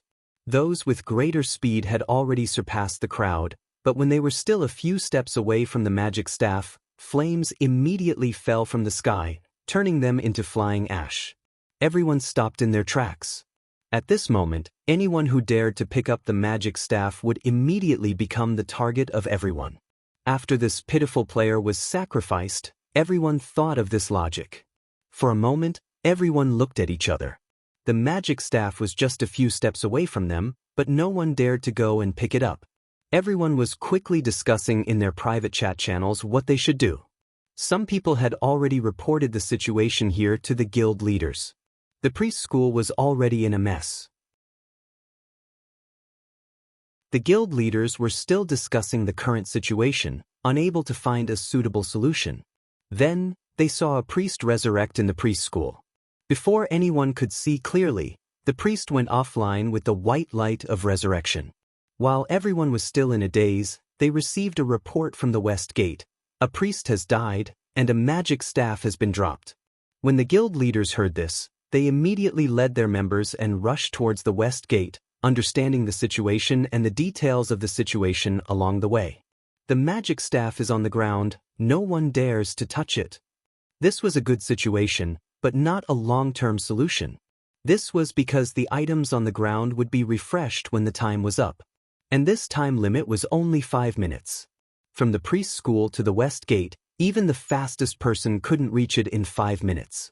In other words, before the guild leaders arrived with their people, someone had to pick up the magic staff. Otherwise, everyone would be drawing water with a sieve. At this moment, the guild leaders were considering the fastest possible situation. They all reminded their subordinates, look for opportunities to snatch the magic staff. Even if you can't get it, you must see who picked it up and that person's class. At the same time, the guards at each resurrection point were warned to be 120% vigilant. West Gate. The atmosphere was extremely tense. At this time, it had been half a minute since the magic staff had fallen to the ground. It seemed like no one was moving, but in reality, the people in the front row were moving forward in an extremely imperceptible way. Everyone wanted to enter a certain range, a distance where they could reach out and pick up the magic staff. That way, even if they died immediately, it would be worth it. Unless his luck was extremely bad, and his death just happened to drop the staff he had picked up. After a minute, everyone's intentions were exposed. At this time, they had actually shortened the distance by 1 step. This was a change that could be seen with the naked eye. The players in the back row were a little surprised. In their eyes, unknowingly, the players in the front row had actually opened up a distance between them by 1 step. Only now did they realize that the effect of many a little makes a mickle was truly terrifying. Someone suddenly rushed out from the front row. In reality, when everyone stood in a row, it was impossible to be at the same distance from the magic staff. Some people were slightly further away, while others were slightly closer. The person who attacked was the closest to the magic staff. He was only 2 steps away, a distance that could be reached with 1 step and a bend. He finally couldn't hold back and made the first move. He was fast, but others were faster than him. He was the closest to the magic staff, but someone was closer to him than he was to the magic staff. The 2 players beside him immediately attacked when they saw this guy move. The 2 of them worked together and killed him on the spot. And among the 2, one of them was more cunning. He used this opportunity to cleverly advance his position, and after his successful attack, he wanted to grab the magic staff. As a result, there were players who had been watching him closely and attacked him. The situation at this time was already on the verge of breaking out, and now they had already touched it twice. The chain reaction was completed quickly. Everyone fought, rushing forward to grab the magic staff while clearing the dissidents around them. The scene was chaotic, and the players used all kinds of methods. Someone almost picked up the magic staff in the chaos. The people around him saw that it was too late to stop him, and hurriedly kicked the magic staff away. The ground was full of people's feet, and the magic staff couldn't have rolled far. But the first person missed this opportunity and immediately died in the chaos. The second player found an opportunity in the chaos. He had just bent down when his butt was kicked hard, and he lost his balance and fell to the ground. But his arm was still stretched out to grab the magic staff, and he failed. In the end, he was trampled to death by the players. Everyone finally realized that bending down to pick up the magic staff in such a chaotic situation was simply looking for death. So no one made such a rash move. The players who rushed close to the magic staff all desperately stretched out their legs, trying to step on the magic staff. Crowding, fighting, spells, death. The players who had nothing to do with them looked at the scene in front of them in horror. At this time, Jianan Yu and a few of his brothers were sneaking out of the alley at the side, and they walked out of the west gate. Nobody noticed them, as everyone's attention was on the magic staff on the ground. However, everything was just a show put up by Jianan Yu and the others. Even the cleric who died wasn't one of them. He was just an extremely low-level newbie player that they had randomly identified on the street. He convinced the newbie player to sacrifice himself with 50 gold coins and a decent piece of cleric equipment. As for the magic staff on the ground, it was just an ordinary magic staff that the newbie player threw to the ground the moment he died. Anyone could do that. Jianan Yu predicted that these guys would have preconceived notions when they saw the scene just now, and nobody would think that it was just a show and use appraisal to verify its authenticity. Jianan Yu was the last to walk out of the west gate. He looked back at the players who were still fighting over the ordinary magic staff on the ground and left a disdainful smile.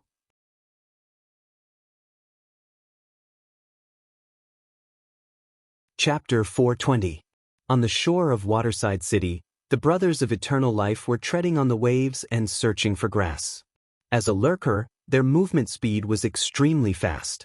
It was easy for them to find something as big as a boat, so their efficiency was extremely high.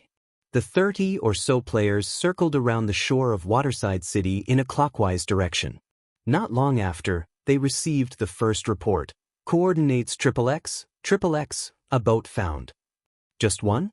Tsubasa Sakuratsuka replied. I searched carefully. Nonsense. How could I not see such a big thing if there were two?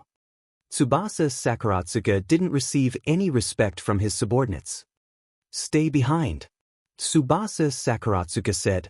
Along the way, they specifically asked around about the private boats in Waterside City and confirmed that most of the boats here were the same. It wasn't that players didn't like to pursue individuality, but that ordinary people didn't know how to make a boat. These boats were all made by a shipping company in the city.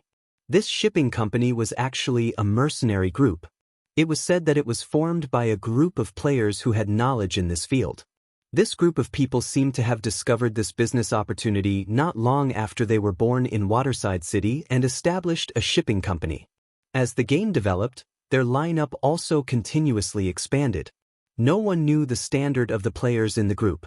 In short, the people in the shipping company were relatively wealthy. After all, Waterside City was a monopoly organization. According to the shipping company, this type of boat that could carry 5 people was the limit of the tools and materials that could be found in the game. Therefore, the private boats owned by players could only be smaller than this. It was impossible for them to be larger. From this, it could be seen that if Jian Nanyu and the others wanted to go on a road trip out of Waterside City, one boat definitely wouldn't be enough. They needed 2, which was why Tsubasa Sakuratsuka confirmed that there was only one boat. Although they knew that Jian Nanyu and the others needed 2 boats to leave together, they didn't dare to confirm that they would park their boats together. Therefore, they could only leave people at the places where the boats were found. In the end, as the 2nd, 3rd, and 4th reports came in, Gu Fei and the others realized that they might not have enough manpower. Currently, every main city in the game had a population of several hundred thousand. Waterside City was no exception. In Linshui City, having a private boat was a way to display one's status. Some experts, pretentious criminals, or rich people liked to own a private boat to keep up appearances. Legend has it that driving one's own boat and carrying a beauty on the water was the highest goal of picking up girls in Linshui City. This was the same logic as driving a small car to chase after beauties in real life. If the boat was rented or borrowed, or if it was simply a system ferry similar to a public bus, then the grade of the boat would drop by a lot. Due to all these reasons, the number of players in Linshui City who owned a private boat wasn't high, but it wasn't low either. The 30 or so people under Tsubasa Sakuratsuka's command were quickly annihilated after they were sent out. At this time, each of them had discovered a boat and were guarding it according to Tsubasa Sakuratsuka's instructions.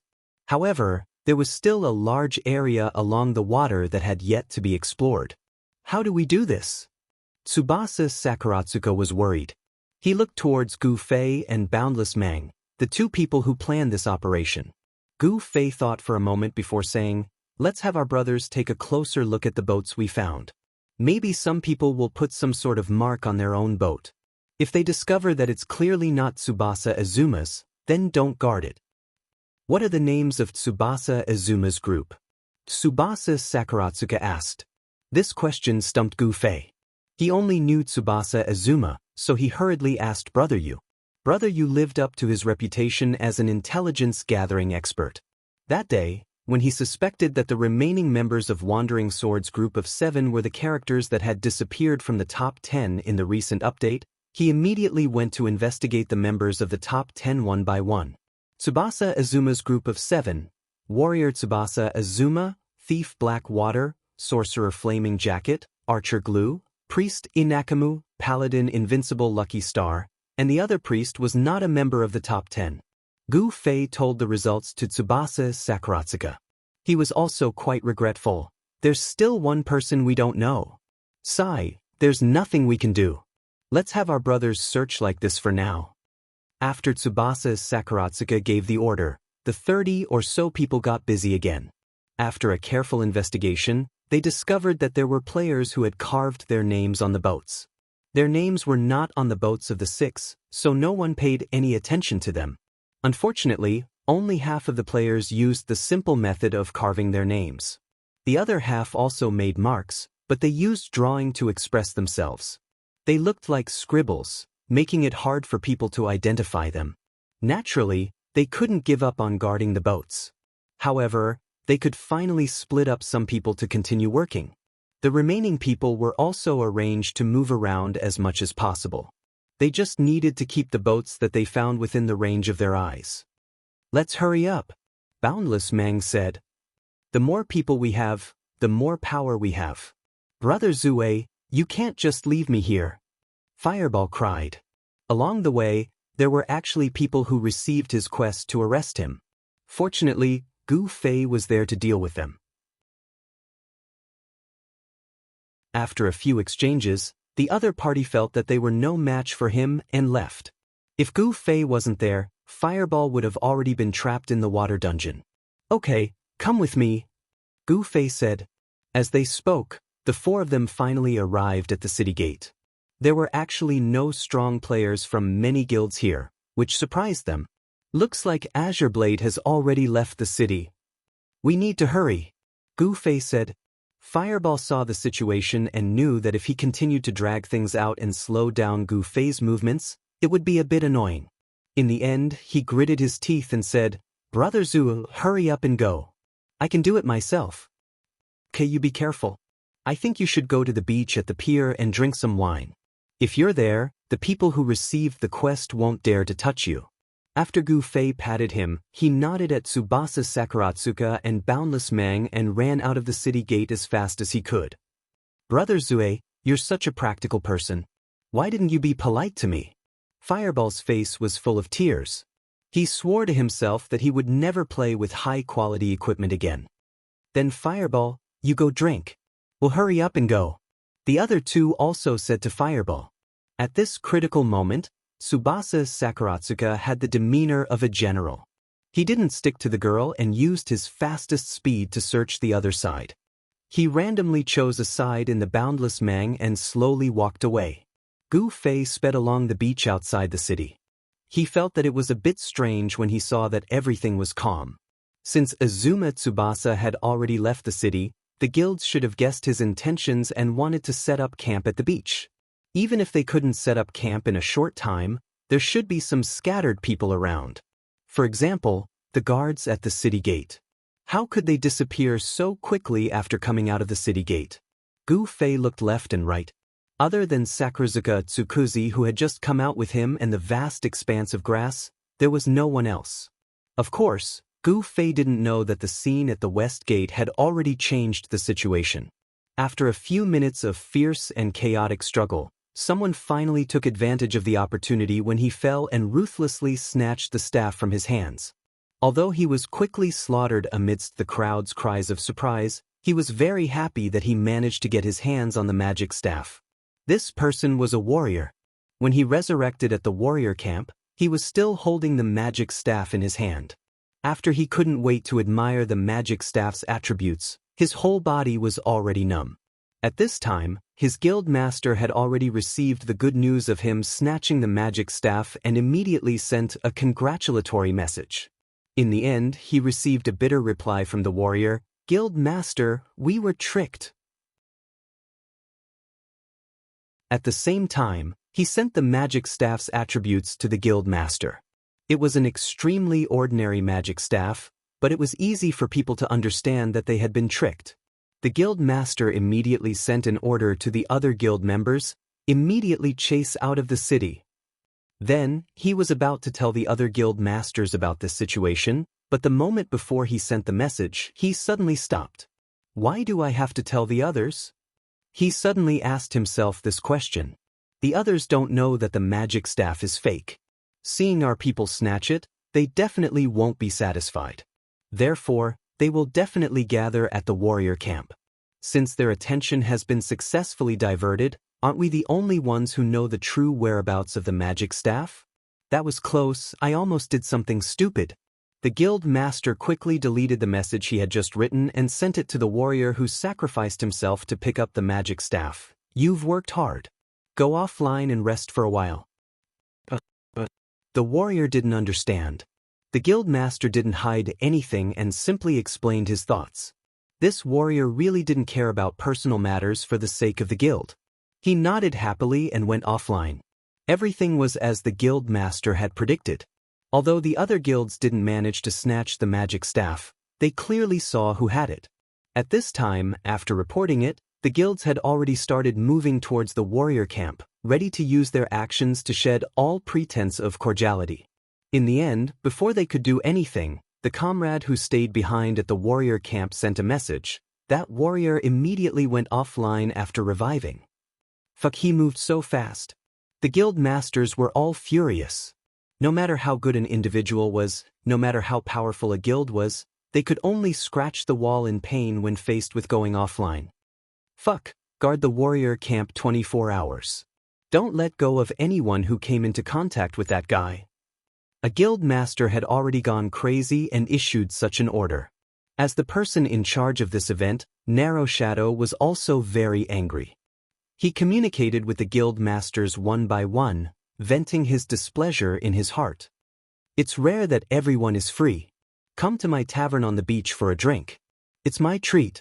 Narrow Shadow sent out an invitation.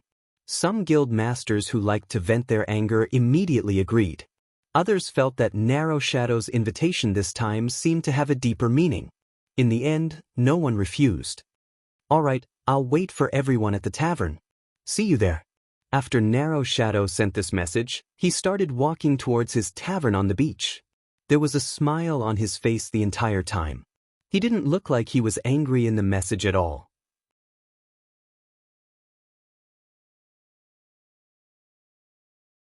Chapter 421. The sun, the waves, the beach, and a group of people running like dogs. Gu Fei was one of them. Since he already knew that Jian Nan's group of 7 was outside the city, finding a boat was no longer important. It was more important to quickly find the people. The area outside of Waterfront City was not as vast as a main city, because there was a body of water not too far away. The terrain here was relatively simple. It was mainly a sandy beach without any ups and downs. Occasionally, there would be flowers, grass, and trees, but they were not very big. A small forest could be counted, but it was definitely not a forest.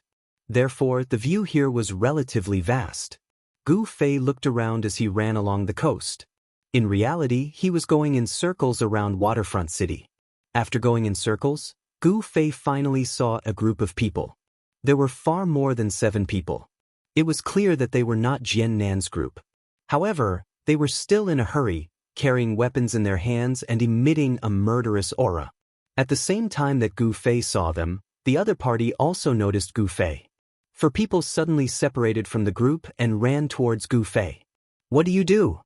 The 4 immediately asked when they arrived in front of Gu Fei. Their tone was not very friendly. Nothing, just running. Gu Fei replied without batting an eyelid. Running. The other party was stunned. Life is about movement. Gu Fei ran and jumped a few times in a professional manner. He was a physical education teacher. The other party looked at him as if they were looking at an idiot. Gu Fei grinned. The 4 stared at him without blinking, as if they were hesitating about something. What do you guys want? If there's nothing else, I'll continue running. Gu Fei said. The 4 didn't reply. It seemed that they were still hesitating. Gu Fei smiled again and said, "Goodbye." Then he ran around the 4 of them. At this moment, the 4 suddenly made up their minds. After shouting stop, they pounced towards Gu Fei. Their group was still advancing when the leading player suddenly received a message. Fuck, we're dead.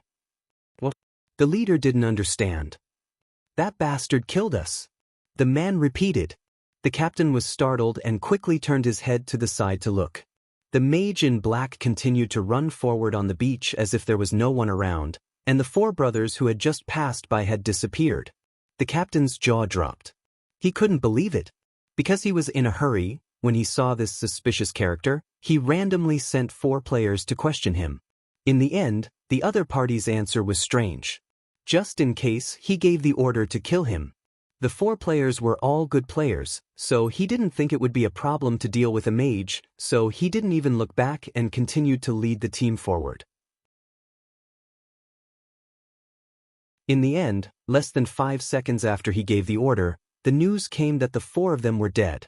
This was simply inconceivable. Even if this mage was an expert, there should have been a process of entanglement when fighting with the 4 of them, right? How could he defeat all 4 of them in 5 seconds? The captain's face was solemn as he asked the dead, "How did you die?" He killed him instantly. Instant death?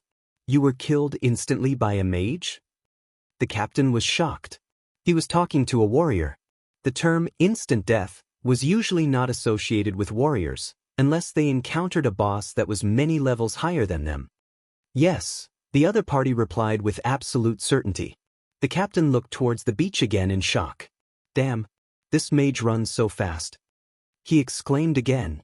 In the time it took to send a few messages, the mage had already surpassed their team and left them in the dust. Previously, he had only noticed that there was a stranger on the beach where there shouldn't be anyone, so he didn't pay much attention to the details. Now that he was paying attention, he found that this mage was full of strangeness. This person's background was unknown, and he didn't know if he had anything to do with what they wanted to do. Should he continue to entangle with him? The captain couldn't make up his mind. If this person was just an ordinary character, he would have killed him just now. Why would he have so much trouble? But he was also an expert, which made him feel very troublesome. After Gu Fei killed those 4 guys, he had been waiting for the team's next move. In the end, there was no reaction for a long time, so he didn't take it seriously and quickened his pace, leaving them behind. At this time, Fireball, who had gone to the tavern on the beach, sent a message to Gu Fei. This kid went to the artificial safe zone to find a sense of security, but he inadvertently listened in on the gathering of the guild bosses in Waterside City. Fireball, who was listening attentively, more or less heard the whole story and learned about the incident where the staff had been dropped at the West City Gate. At this time, the staff had already been obtained by a guild called the Munitions Factory. The person who had picked up the staff had immediately gone offline, and the guild leaders were currently sulking over this matter. The item has already been dropped? Gu Fei was startled when he heard this news. He couldn't help but look back at the team that had already fallen behind him. Gu Fei could only think that such an existence had something to do with Jian Nan's group, but the problem was that other than himself, the others were obviously here for the resurrection skill equipment. Now that the staff had been dropped, why were these people still searching for something outside the city gate? Ask around and see what the guild emblem of the munitions factory looks like, Gu Fei replied to Fireball. After sending the message, he turned around and sprinted towards the team of players. The captain saw that Gu Fei was getting further and further away from them, but he couldn't come up with any ideas. He thought that he might as well leave it at that, but he didn't expect that guy to suddenly turn around and run towards his team. "Archers!" the captain hurriedly called out. Immediately, an archer came out and shot arrows at Gu Fei. Gu Fei stopped in his tracks and swung his sword to knock down the arrows. The archer was shocked and speechless. Gu Fei took the opportunity to shout at them, "Don't attack, I just want to ask something." "For you," the captain shouted. "It's not convenient to talk at this distance. Can you come closer?" Gu Fei actually wanted to look for the guild emblem on the archer. He didn't think about it when he killed the 4 people in a second. The captain wanted to say no, but there were dozens of people on his side. It was not right for him to be afraid of a single person, so he nodded and said, "Come here." To show that he didn't have any ill intentions, Gu Fei put his sword back into his pocket. The captain heaved a sigh of relief when he saw Gu Fei's actions. However, if he knew that the speed at which Gu Fei drew his sword from his pocket was not much different from when he held it in his hand, he would definitely not be so relieved. In the blink of an eye, Gu Fei was in front of them and hurriedly scanned the row of people. Not a single person was wearing a guild emblem. Gu Fei cursed under his breath. At this time, the news that Fireball had inquired about arrived. I heard that the guild emblem of the munitions factory is a small tank. It's very easy to recognize. There was also another piece of news that he had just overheard. These guild leaders were planning to work together to destroy the munitions factory guild, and they were going to do it immediately. Gu Fei was still calm.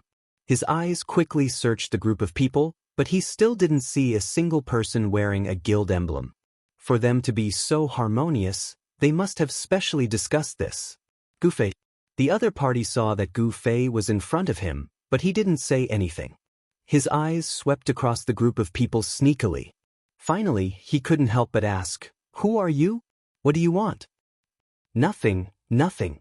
Everyone continue with your work." Gu Fei suddenly turned around and ran away. Fuck. Everyone was dumbfounded and looked at each other. "Captain, should we get rid of him?" Someone came up and asked. "Forget it." The captain looked at the back of Gu Fei running away. "The less trouble, the better. We still have business to attend to. Hurry up and move forward." The group continued to move forward. Gu Fei was in front of them, gradually running further and further away. He suddenly realized that no matter what this group of people wanted to do, he finally knew where they were heading. The terrain outside of Waterside City was simple. It was just a circle, and he was also heading in this direction. Whatever they wanted to do, he might be able to easily encounter them. This was Gu Fei's plan.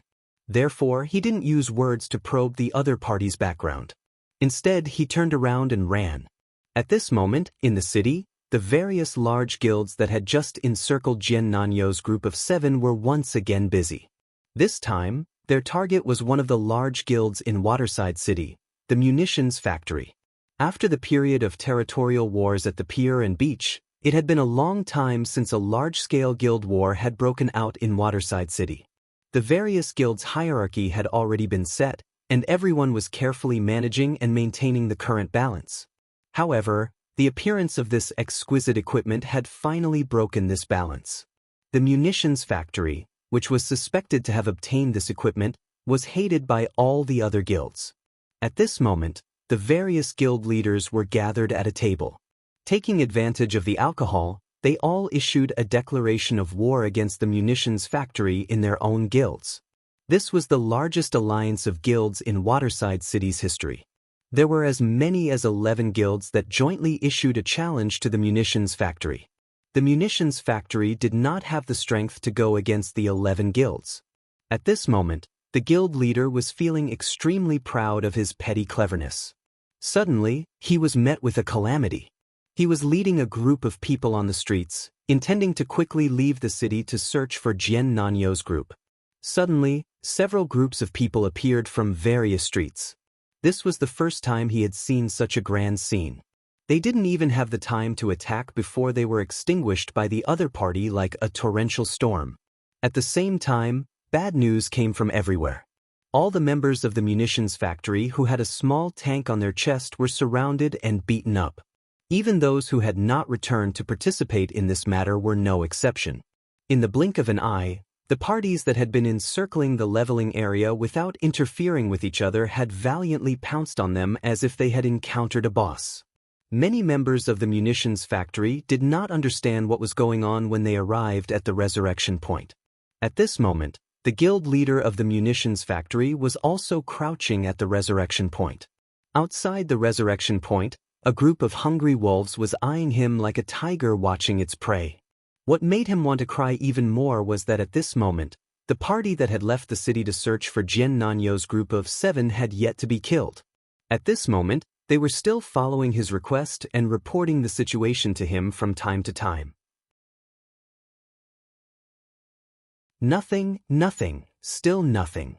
At this moment, the guild leader of the munitions factory finally understood the principle of an innocent man gets into trouble because of his wealth. This made him feel even more wronged because he was not pregnant at all. He was only pretending to have it for a while. You're tuning in to the Passion Pages YouTube channel. We're so grateful for your support, and don't forget to subscribe to join us on this incredible journey through captivating stories. Your generosity through donations truly makes a world of difference, as it's the primary source of revenue that allows me to expand and enhance this channel for you. Thank you from the bottom of my heart for being a part of this adventure.